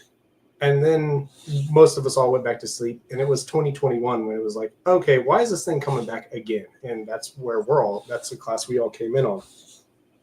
Yeah. That's Mr. Moonpilled Rational Optics has a fantastic quote there at the bottom. Mr. Producer, if you don't mind pulling up his latest comment. The lights came on in the club. It's the end of the night, and it's only the ran through fat hose that are left over. So that's all that's left, boys and girls. So there you go. Also, he's got a fun rhetorical question for me. At the other point, Will, how are the boomers going to grow up when they were given everything and gate kept everyone else out? You're exactly right, Moonpill. They are not going to grow up. They definitely gate kept everything. And in this respect, the boomers are the saying that like hard times create strong men create good times create weak men create hard times. The boomers were the weak men that were a result of the strong or of the good times. And so, the weak men were the result of the good times. And that is the boomer generation. They've created the bad times, which we are living in now, which is creating the hard men, which is, you know, us and the Gen Z guys. And like the Gen X's are like the tail end of like this cross world where it's like, it was supposed to be great. And now we're getting fucked. And then, yeah, so I love making everybody's wheels turn with this one. Do you think what's that? The wheels. I love making everybody's wheels turn in your head. Do you think the halls of Congress smell like a nursing home? Yeah. Oh, I bet they do. I bet they do, man. Yeah. Golly. Baby powder and whatever that old cologne that thing. Yeah. You didn't see the entrance of the January 6th riots when everybody first entered the door. They all made this face. Oh yeah. Really? I don't think I've ever noticed that before. Is there a meme for that? That is the meme I'm making right now. Everybody clip my face. Oh. Like, what does that smell? Oh my god, that's hilarious. Wow. Oh shit! I would not be surprised to find out that the congressional whatever fuck you call that place where the House meets at. Yeah, I mean, isn't the average age like 78? Yeah, that does not surprise me. Yeah, does not surprise me at all. There's way more than just a couple over the age 80 in there. Bro, it's a fancy. It's literally just our entire Congress is nothing more than just a fancy nursing home. Well, it goes back to Will's point. The boomers that refuse to pass the torch and allow somebody else to steer the ship. Oh, there's actually a really good statistic on this that I saw one time. I can't remember the specific numbers, but basically it was, if you look at everybody in all of Congress, you've got like 84% who are Gen X. You've got like a 2% that's even older than that, which is crazy. Then you've got, I think it was like 5% that's millennials. And then you have the rest of it, which I think is, what was it? It was like 17 or something percent, 10%, whatever. That is Gen Z, and the Gen Z is like super young. So it's like you can just by that alone, you can tell where the gatekeeping is. And like the old, it's all us, the party hasn't stopped. And then the millennials, oh, I just give up on everything, I don't care. And then the Zoomers being like, I need to take America back. I need to do something. You know what happens when you don't pass the torch, right? You know what happens when there's no like ceremonial handing down of the change of command from the one generation to the next, is it turns into the orc fucking chieftains where it's like, you got to kill your father in order to take charge of the tribe. So like, that's what we're seeing is happening. Like with these super young Gen Z guys, like the millennials, I don't know if we care too much about killing the people in charge and taking over. But like these young cats, they're getting fucking antsy, man. They're like, yo, we got fucked. What the hell's going on here? Like, you know what's because of what's happening with rent going. Well, they can't fucking buy a house. They can't do anything. You keep raising the rent. They can't even. Yeah. I heard this one time, and the first time I heard it, it just stuck in my head. I'm like, my God, it's so true. It's a old African village adage. If you don't give the young men in the tribe a place in their tribe, they will burn the village down just to feel its warmth. Yep. That's what is coming, or that's what happens. That's how this whole thing fucking, like, unfortunate. It's very unfortunate, but I get the feeling that that's basically where we were at with Trump, right? If Trump did not matrix dodge that bullet, I think that's what would have happened. Yeah. And fortunately, we're living in the golden timeline. He dodged it, and so now we're, instead of burning everything down, we're draining the swamp. We might be. I certainly hope that we're draining the swamp. I really hope that it's not just like another 4 years have been added on to this egg timer that was almost at zero. You know, like that's what I don't always use a red dot. I don't always use a red dot, but when I do, yeah. Yeah, dude. So one of the things that I've been kind of looking at is like Trump legitimately has max no fucks given. He doesn't care. And if you look at his first 100 days in office, do you not see that it almost feels like a panic, like he's got zero time? Because it kind of feels that way. Like even though he has 4 years, they're moving, like the entire administration is moving so quickly on everything. Yeah, you got it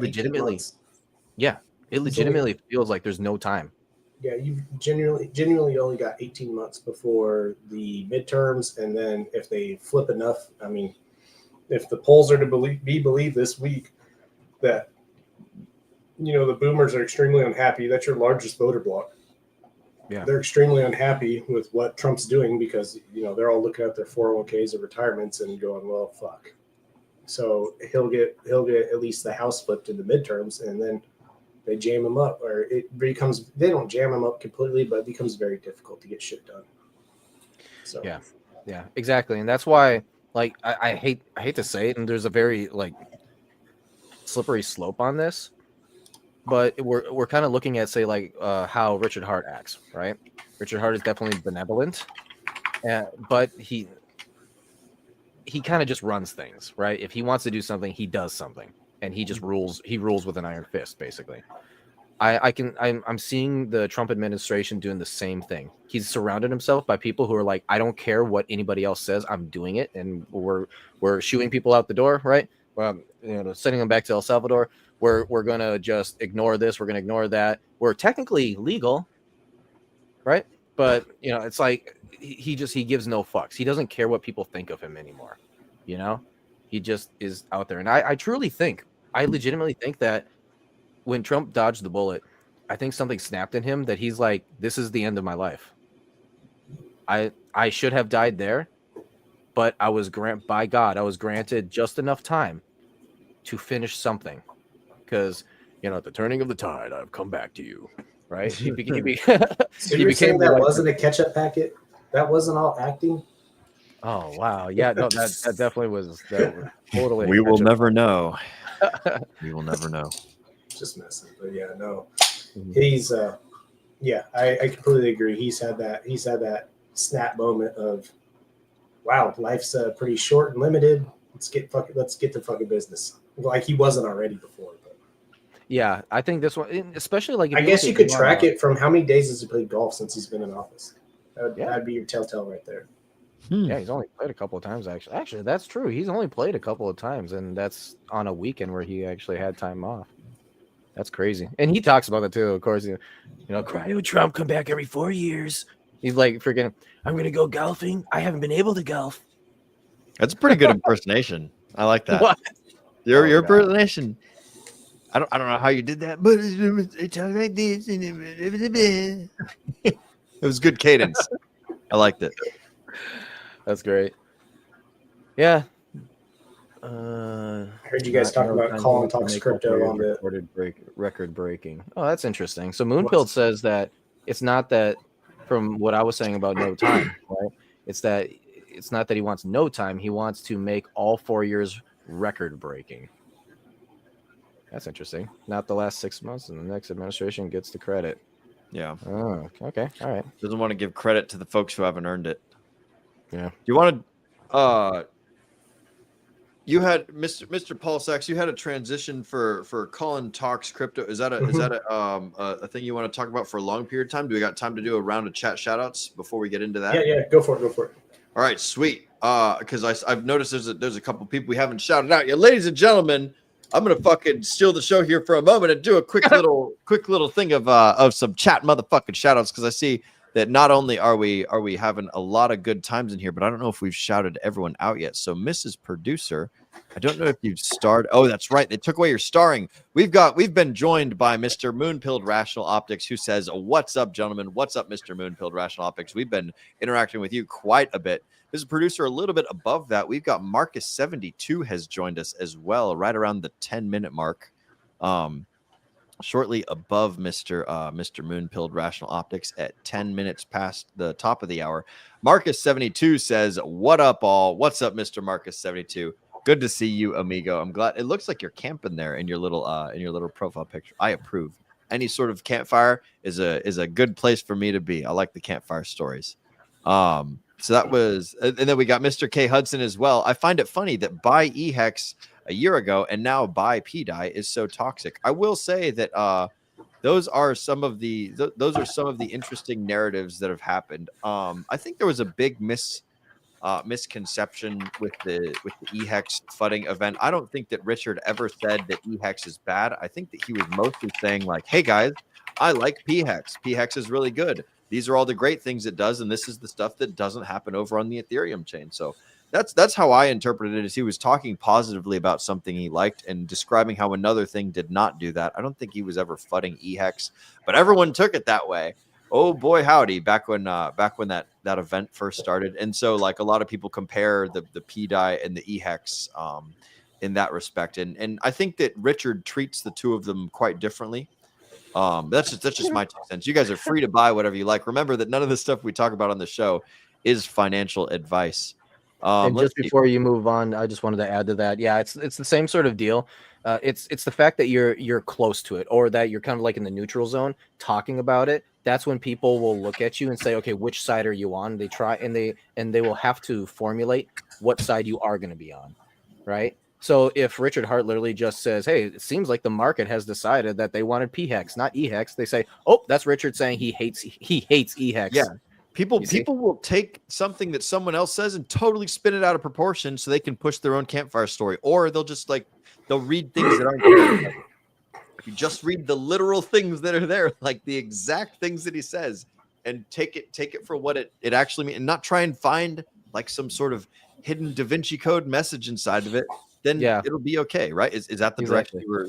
Yeah, and that's what was happening to me, because I was talking about how the best case scenario would be PDI to peg to $1 for Pulse Chain, and then everyone's like, "Oh, you're pro PDI and you're all about PDI." Then it's like, no, I didn't say that. I just said it would be the best case scenario. Oh, for sure. It's billions. Is it billions of dollars of free 22 free billion. money? 22 billion and literally free money just to pump the cores. Right. I don't know about free money, but it was definitely a good narrative. It got people thinking, and man, did it catch on like wildfire. It was a great campfire story until it wasn't, and even still, people are still rummaging through the ashes and trying to light a new campfire story, which is fine. Like, I'm all about it. Am I a believer in it? I mean, I'm not gonna. I don't own any, so there's that. But it's been fun. It's been a great ride. I think that I don't think that we we missed out on a whole lot of craziness, But he had said, when that March 13th tweet went out last year, he had said that near the same thing at a couple different points. I don't know why our community, Richard can say the same thing, just months spaced apart, and it'll have completely different effects.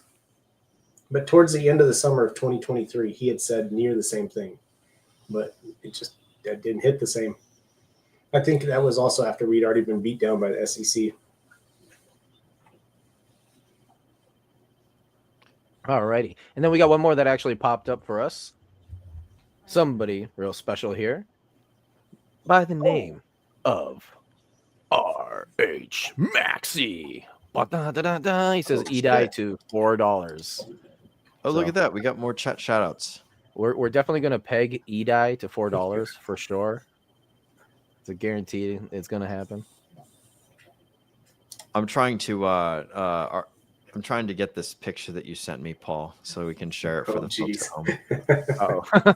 We've got the oh man, where is it? Let me see. Share screen. I'm trying to find my share screen, guys. Mr. Paul Sachs has sent me the meme that we were referencing earlier. Moonpilled is like Spurg is gonna Spurg. There we go. I've got it. All right, Mrs. Producer, if you don't mind, I have a share screen I would like to give to the folks at home. This is a meme courtesy of the the White House. And then, also, it looks like we've got another gentleman joining us. We have AJ, the great value technical analysis of the Degen Roundtable. What up, gang? What's up, How's amigo? everybody doing? Like, hey. all cool like that. He's just like, yo, what up, gang? I'm here, man. Talking some shit, reading some chats, sharing some memes. I sound like this because I've been sick for the past few days. So guys, fucking check this out. This is what Paul Sachs was talking about earlier. Imagine Xi Jinping turning on his VPN just to have this show up on his timeline. The fucking White House let him cook. Just like, goddamn, dude. Oh my god, that's fucking hilarious. Let him fucking cook. Yo, is that for real, bro, or is that? That was real. No, that was actually real. Yeah. That was actually on there. The White House today? This was a couple weeks ago. This was tariffs, right? Mm-hmm. Yeah, when the tariffs yeah. first kicked off, and everybody was worried about China and us, and they literally put that on there. Oh my god! On that note, what do you guys think, man? I mean, did he cook? Because it seemed like he walked back a lot of shit, bro. Oh yeah. So it started off as just a lot of barking, and then it turned into something that was, I suppose, pretty reasonable. But the thing is, like, if you wave your big stick around, you hit it on the table, then the people like start taking their knives off the table, and they're like, "Okay, I'm like, I was just kidding. Nothing crazy happening." Like there was a lot of posturing. There was definitely. Sorry. I was just gonna say there was a lot of posturing, and there was a lot of threat, and I'm sure that he would have followed through with them if people didn't start coming up to the table and doing being more cooperative and things. So that's all I think. Also, Mrs. Producer, I'm gonna go ahead and take down the share screen. You can bring us back to the normal mode if you please. I think what he was doing is he was treating, or I think he is currently treating China kind of like disciplining a kid, right? all the other kids get the same workload, but then the one kid is being a jerk, and so you're like, okay, well, you can do their workload now too, and the other kids don't have to work.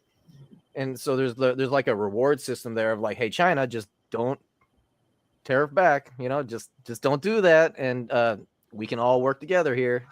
But yeah, it's getting pretty serious at this point. Yeah.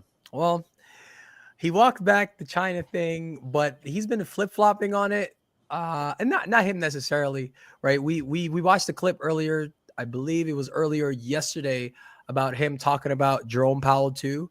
About how he was like, nah, you know what? I wasn't actually gonna fire Jerome Powell. He's a cool dude. I'm like, bro, we have receipts on your Truth Social post and on X of you trash talking the man and telling everybody how you were trying to look for a way to fire him. And he was like, nah, you know how it is, gang. The media tries to run off and stuff. I'm like, come on, bro. like what the hell? And then throughout like the last 24 hours, like him and Bassett have flip-flopped so many times on like, Bassett says we're close to getting a deal. And he's like, it's going to be a slog. And they're like, no, actually they were going to reduce it from 145% to something more reasonable, but not zero. And he was like, yeah, it's actually going to take us anywhere between 2 to 3 years to come up with a deal. Like this. We went through Kobe Easy Letters X post, and they timestamped all of the statements that they made within the last 24 hours of just exactly how much they flip-flop, bro. So it's like the markets are being jerked around so crazily right now, but Bitcoin's doing well, so I guess that's good for us. Dude, Trump is literally out here being like, buckle up, it's gonna be one hell of a ride. You're gonna go crazy. It's gonna be great. Later. I think Oh. I think it was fucking Sunday that Bitcoin was at 83,000 and now we're at like what 90 93. It's just been a fucking wild ride these last few days, man. Yep. Yeah, it got close to 96, which was one of our targets. We were aiming between 95, 96 as that major key area of resistance on the monthly, and we got rejected right there. So right now we're just kind of observing what's happening, and we'll take it from there, man. But yeah, Bitcoin and gold are doing well. Yeah. Everything else, like the rest of crypto, is kind of following, and it's nice to see a little bit of a pump from everything else. But right now, until they get this stuff resolved, man, I'm not trying to get faked out. I'll enter in higher if I have to. Like, I'm not too prideful, bro. You're watching the Bitcoin dominance. Waiting for Yeah, man. Like, yo, talk about the Bitcoin dominance. We just made a new all-time high like a few days ago on the Bitcoin dominance chart. Like, what the hell? It's the post-halving year. Where's our alt season, gang? Like, come on, man. Yeah, dang, Jay, you should have been with us earlier because we went through all of that. Oh my god. Yeah, no, basically like everybody, instead of the altcoins, because of the markets being so scared about what the hell is going on, because as you know, markets love certainty, right? As soon as there's uncertainty, they start throwing their money at gold. Well, what's the gold of crypto? Bitcoin. Yeah. We'll see if we can hold the line, because I was watching Ben a bit earlier this week, and he was going through the timeline of those periods in time where Bitcoin specifically seems to decorrelate from the market, and it happens for like short periods of time. But if the market keeps shitting the bed, it eventually tends to follow, and gold is the only one left standing. So we'll see, man. I'm hoping Bitcoin can hold the line for as long as it takes to get things resolved, man. Because boy, it's a headline-driven market. Let me tell you. Well, when's the next FOMC? Early May, I believe. Don't quote me on that, Paul. Let me double check for you guys really quickly here. I'm looking right now. May 6th. Yeah, early May. Yeah, so about 2 weeks from now. 2 more weeks, am I right? Yeah, that correlates right there with where that takeoff on the M2 Global just bounces. Yeah. I believe Colin's been quoting May 8th for that. So yeah, if we get good news on that FOMC on the 6th, yeah, dude, we might be off to the races then. But until then, I would say it would be healthy for us to kind of retrace back for these next couple weeks. Yeah. I was just gonna say the AI overview says that they're expecting to hold the rate 4.25 to 4.5 after this meeting. That's going to allow. No, you go ahead. I was just gonna say, I guarantee you, Paul, the reporters are gonna be right on that. Hey, Mr. Uncle Jerome, what do you think about what Donald Trump said about he's actually not looking to fire you, and that even if you don't cut rates, it's not the end of the world, but it'll be okay. Like, I guarantee you they're gonna get on him. He'll just look coldly and go, yeah. No. I do not comment. No. Oh shit! Yeah, that was Nate, a very telling moment. Yeah. I was just gonna say that this is a perfect opportunity for Trump to be like, see, he is so lame. He is so he's not early enough. He's always late. Like I swear to God, like you can every time that guy talks, you can have like a bingo card, a shot. Like how many times does he say this? They do that on what's that? Polymarket. They will legitimately have bets about will Trump say this many times. Yeah. I hope we get a betting market this cycle on Pulse Chain, something like that. Ooh. We just need some wins. We need to get a little bit, a few X's above SAC, and then we can start doing some fun stuff like that. Yeah. We were actually taking a look at the Polymarket stuff earlier in relation to Jerome, and the percentage that he's gonna get fired next year, or he's not gonna not get fired, because Trump said he's not going to get fired. The percentage that he's going to keep his job next year, they were holding it like higher, that he was going to lose his position. It was like sitting at like 35-40%, and then yesterday it giga dumped to like 15%. So they're thinking that Trump is going to rehire him. I'll tell you what, God damn, he's man, Trump is such a wild card. He's so good at just making the markets just whiplash like this. No, I don't think he will. It's kind of you tiring. don't think that he's going to keep him, Paul? Let's see what the next. When do they got to make that decision by? Is it the middle of next year, end of next year? So his tenure expires, I believe, Q2. So around the end of Q2 next year. Yeah, that's a good possibility. That actually might keep him. If we were at the bottom of the bear, everything nuking, no, they keep him. But yeah, that's true. I will say the book that we're covering for this week's book club is called The Speed of Trust by Stephen Covey. And one of the things that it talks about is building a brand and a reputation of being consistent and being dependable. And when people go around saying one thing, doing another, it kind of does the opposite of that. Like, people are okay being like, jerked around for a little bit and just like thrown to the wayside. But if Trump continues down this path, like, I don't know how much people are going to have trust and faith in like the short-term stuff, or if it's just going to keep being a super crazy, fun, awesome roller coaster ride. So I suppose we'll see. I got something on that. Yeah. Who are you trying to win the trust of? That's true. Now, that's the point. Think about it, right? If Trump is trying to win the trust of the American populace that has gotten sick and tired of the trustlessness that they have over the entirety of the government, who needs to be shaken out? Shaken as in like, right? So who needs to be shaken out? It's going to be all those rich people, all the people in Wall Street, everyone who has this nice, lovely little system that holds everybody else down, right? So Trump is for the people at this point. And he's up there making the markets, aka the biggest players in there that the American people have lost trust for entirely, the government and stuff. Because Trump is out there making them whiplash back and forth, not having any trust in what Trump does and not knowing what his next move is going to be. He's gaining the trust of the entirety of the American people, because the American people see, hey, I actually have a chance to do something now, aka like what we were talking about with Gen Z. Gen Z has gotten to this point where they believe, and millennials have figured this out too, where you need to go just straight risk on, because you can't just buy a house anymore and then leverage that to buy another house and leverage that to buy another house and have all the rents for passive income. You have to go straight into freaking crypto that goes to zero all the time, right? Just to be able to get ahead. And that right there is what Trump is doing. Trump is shaking everybody else out while saying, hey, everybody else, it's your chance to do something now. It would be nice if that was the end result and the American people showed up at the polls during midterms.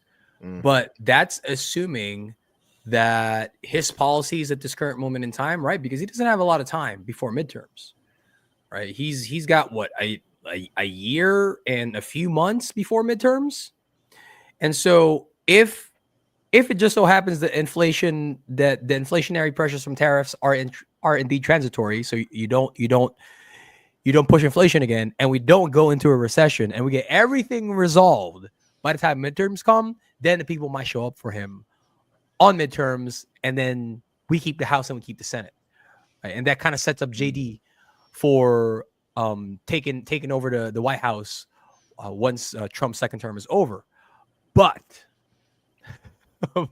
if the tariff inflations are not inflationary, if we get called into a recession, because the Atlanta Fed already called Q1 as a negative 2.2% GDP, so we need one more before we're officially in a recession, right? If those things happen, man, and he can't resolve all of that before people got to go to the booths, come midterm time, that's not looking good for the Republicans to keep the House and the Senate. Because if you take a look at his polling numbers, Trump's polling numbers is not doing too good right now.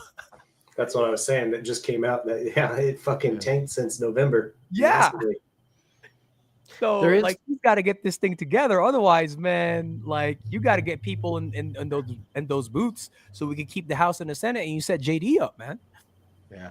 Yeah, Jerome, ultimately, it all comes down to, besides the money printer and money printer going burr a little bit, not a lot, but it has to go a little bit. Nate was talking about earlier, ISM. I heard you talking about that. The flip side of that is PMI, the Purchasing Managers Index. And if those don't get up, like you are clearly in a recession, or some, not maybe a depression, but you're in a recession. If those are, that is your on the ground numbers right there. That's a survey that goes on every month. So to add on, so those are great points, and you definitely need to like add those in there. I'm going to add in a new one though, or another one, I should say. How about this one? Can the Democratic Party get their shit together? All right. So far, So think about this, right? Are you going to vote for the party that put you into a recession, or are you going to vote for the party that is going out of their way to try and re-import illegal alien terrorists, right? And they're going out of their way, and then not only that, but also trying to defend and riot against a billionaire who's not making any money. In fact, he's losing money, trying to fix the system that is openly showing all the corruption within the government that we all knew was there. He's just showing it on paper now, right? So when you're looking at that, this is the another side of things where it's like they've gotten so bad that even if Trump can't get the shit together and it goes straight into a recession, everyone's in pain. The fact that your only other option is to go with the same system you had before and be permanently held down for so long, I don't think Gen Z and us millennials who give up on anything anyways are going to go for that. In fact, that might actually work with the millennials because we're so used to the pain. We're like, whatever, it's another recession, don't care. I got a counter to your thesis, Nate, and it's not on anything of the substance. My counter is that you're using a very logical and reasoned and well thought out argument. And the problem is that those things don't matter to the people that you're describing. Yeah. Like the Yeah. Democrats don't use logic.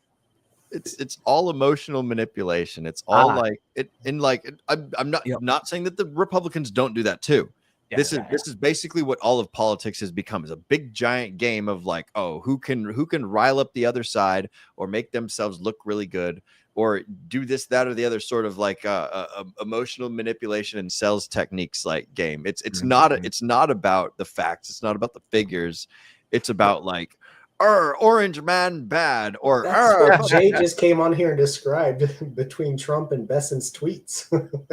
Literally in 23 hours, like hour by hour by hour, Kobeisi Letter put out the exact statements from Trump and from Besson showing how much they flip-flop within the last 23 hours. It was insane. But to Nate's point, I have to agree with Will, man. Like, the Democrats are good at playing the culture war, and they're good at appealing to people's emotions. Guess who they're front running right now? I'm pretty sure you guys saw it. Yeah. They're front running AOC and Bernie on the card. The oligarchy. for a run at 2028. The winning ticket is, it's not AOC and Bernie. It's AOC and what's his face out of California. Even though he's Gavin. Gavin failed, bro. Gavin failed, dude. He got fucking ruined. Like, he was trying to do the whole podcast deal, and he got blasted by because he was trying to do both sides, and he got blasted by the Republican side, the Republican people, and he just looked like an idiot on there. Yeah. Well, it's his fault for having what was his name, Charlie Kirk, on there. Like, the dude's gonna wreck you. And then not only that, but you're right. So, Jay, the problem the Republicans have always had is that they go either like straight logic, and then the Democrats are like fear mongering, like, oh, yeah, orange man bad, he's gonna deport you, right? They've started doing that, if you've noticed. Like when I say Carolina cooking hour, right? That everything that she says is like, whenever CNN talks about like, oh, how come you deported, the Maryland man? She's like, oh, are you talking about the man who is living here illegally, who is already a criminal from that, but then also has been convicted of beating his wife, but then also is a member of one of the most dangerous gangs in the world, who rape, pillage, and like do all this stuff, right? When she starts doing that, that's that type of talk. That's the Democratic talk. This is why people are cheering this on. Looks like he left. Hang on, But no, he's still here. out there. This is why the people are cheering him on so much, though, because it's finally like since 2014 actually, basically us logical people, common sense people have been getting beat down by your terrible person and emotion. And now finally we're like, okay, we understand your game now. We're going to play that right back at you, but we're going to play that game back at you, but with proof. And at this point, if you look at what the Democrat side is doing, they're legitimately just actually saying shit. They just say things. Yeah, just They'll hearsay. Yeah. Yeah, exactly. And then what you have is like, oh, so what? And a Republican will come in and be like, oh, so you're actually supportive of, a fit in emotional tagline, and then be like, by the way, here's the receipts. I will agree with Paul though. I think if the Democrats aren't going to go with Shapiro on the ticket, which is, I think it would have been their best chance if they went with Shapiro this last time. Yeah, I think Paul's right. You're gonna have to go with Gavin, and you're gonna go with AOC, because not only are they two of your younger, like, attractive candidates, so they're more in tune with the generally younger demographic that votes left, and they're also your best speakers. The scariest thing that both of them do very well is they will say a load of shit that is right in the middle, and they'll say something that you might kind of agree with, and then they'll just say everything to their base that's fucking crazy. But because they're able to walk the line so well, you're just like, yes, it's infuriating, but like they have that that gift of gab, that ability to capture. Yeah, Gavin is like, Gavin is the white. I don't even know if I want to compare him as the white version of Barack Obama. I'm just saying that he's got the silver tongue of a Barack Obama. He's a very good speaker, and that's why Barack Obama got away with a bunch of the shit that he did, because he was able to use that silver tongue, right, to talk his way through a lot of stuff. But yeah, I mean, if they want to have a good chance of winning, you probably put Gavin on your ticket as your primary front runner, and AOC as vice. But I'd still go Shapiro. Yeah, I would agree. Yeah, I forgot about him, but yeah, I agree too. You know, why is it that people love Bernie Sanders? Have you ever noticed how crazy he is? Like, his hair is always so fucked up, and he's like, oligarchy, the rich people gotta tax the rich, and you're like sitting here the whole time, like, is this dude okay in the head? But people love him. It's just He's got the message that folks love. Now, does he walk the walk and talk the talk? Yeah. Bernie has been campaigning the exact same things forever. Yeah, for forever. 70s. And as much as I don't like his policies, like Bernie Sanders as a person, like if he was like my uncle, I'd be like, yo, Uncle Bernie, let's hang out. I would have been hanging out with Bernie The most Sanders. he changed was he was crucifying the millionaires for a long time until he got 9 houses and became a millionaire. And then he started crucifying billionaires. But,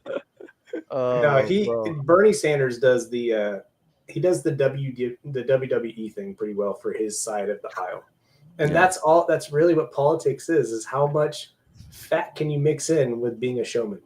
Yeah, bingo. You're right. That's the ticket, man. Yeah, that's why it'd be fun, like Trump against him. You know, that would, oh man, how come they had to choose Hillary? That would have been so much fun to have Bernie in against Trump. Oh my god, Trump loves beating women. Yeah. Hillary would not be able to last, to be quite honest. Like as an astute as a classical politician Hillary Clinton is, he wouldn't be able to compete in this environment. Because if you put Hillary Clinton on the ticket and then you put her up against somebody like JD, is a lot younger. He's also a very eloquent speaker, and he's not afraid to trade blows.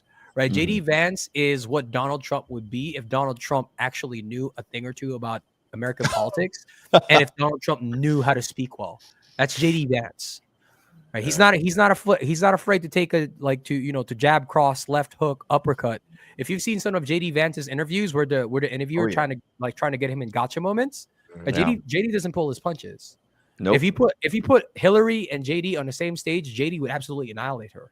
Mm-hmm. So they can't. You're either gonna have to put him up against somebody who can trade blow for blow, in like the in the speaking department, right? And that's either you put him up against AOC. I don't think AOC can handle it. I think Gavin would be your best shot. I think AOC would turn it into a yelling match. Yeah, I think she'd get too flustered. Yeah. She does. Yeah.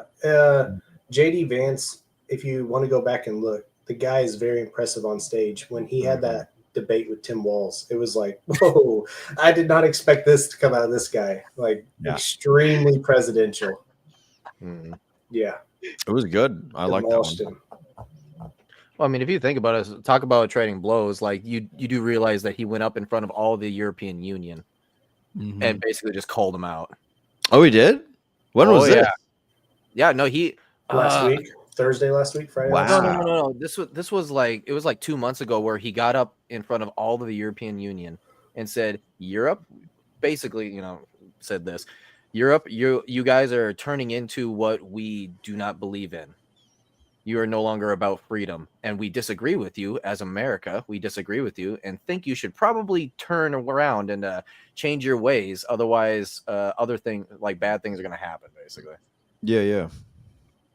And that's pretty wild to do in front of like an entire freaking country or entire continent, Hey, good for him. Fuck, that's pretty cool. Hey, we got Moonmutt joining us. Yes.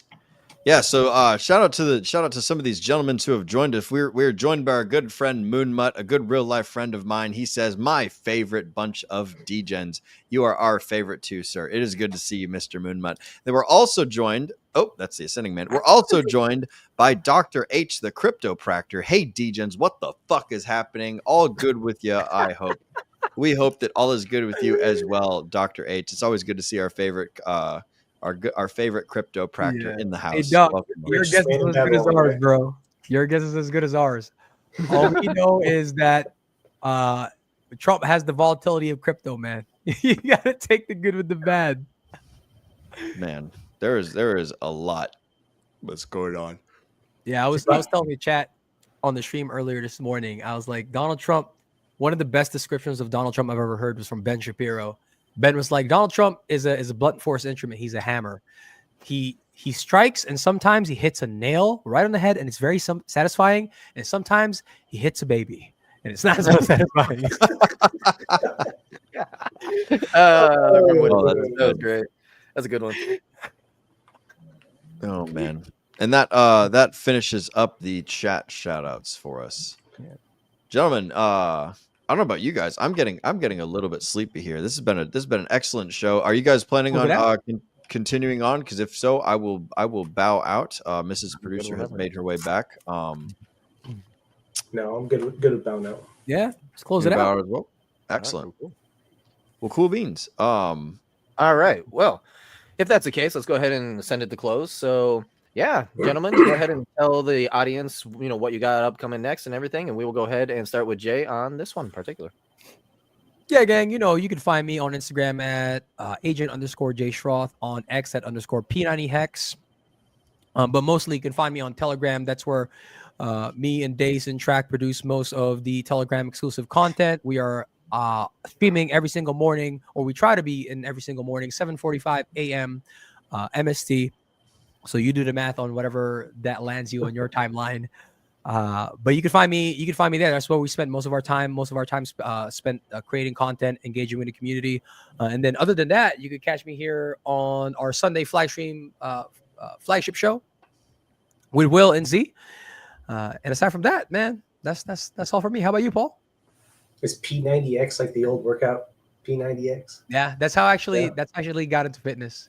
Okay. That was my first real exposure to like actual proper structured training.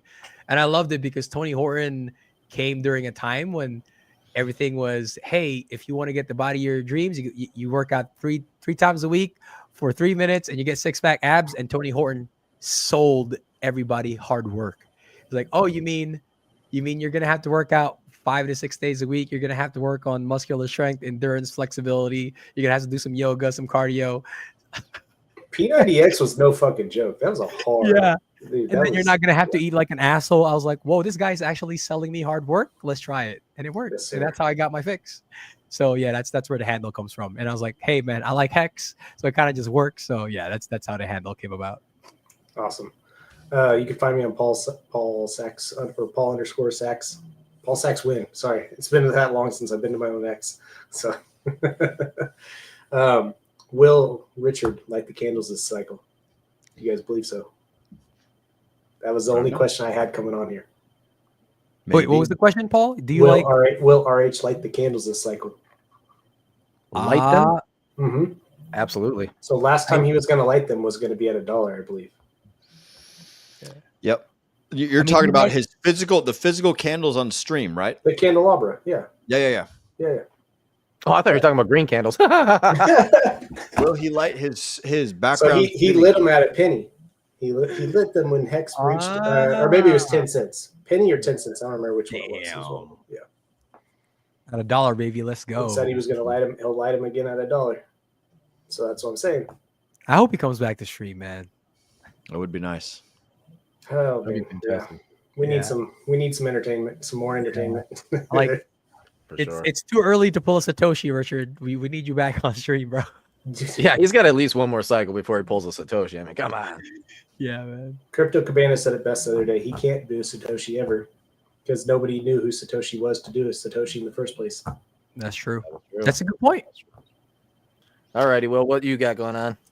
So what I've got going on in the near future, I am headed down to Austin, Texas for a very, very, very short stint. I'm going to be doing some TV tower work down there. So if you guys are over in the Austin area, if I have enough time, I'll swing by and say hello. I've got a couple of amigos down there that I've been meaning to go say hello to and catch up. That's on the 29th of April. And then after that, I'm back up here in Dallas for at least the near future. So we'll see what's going on.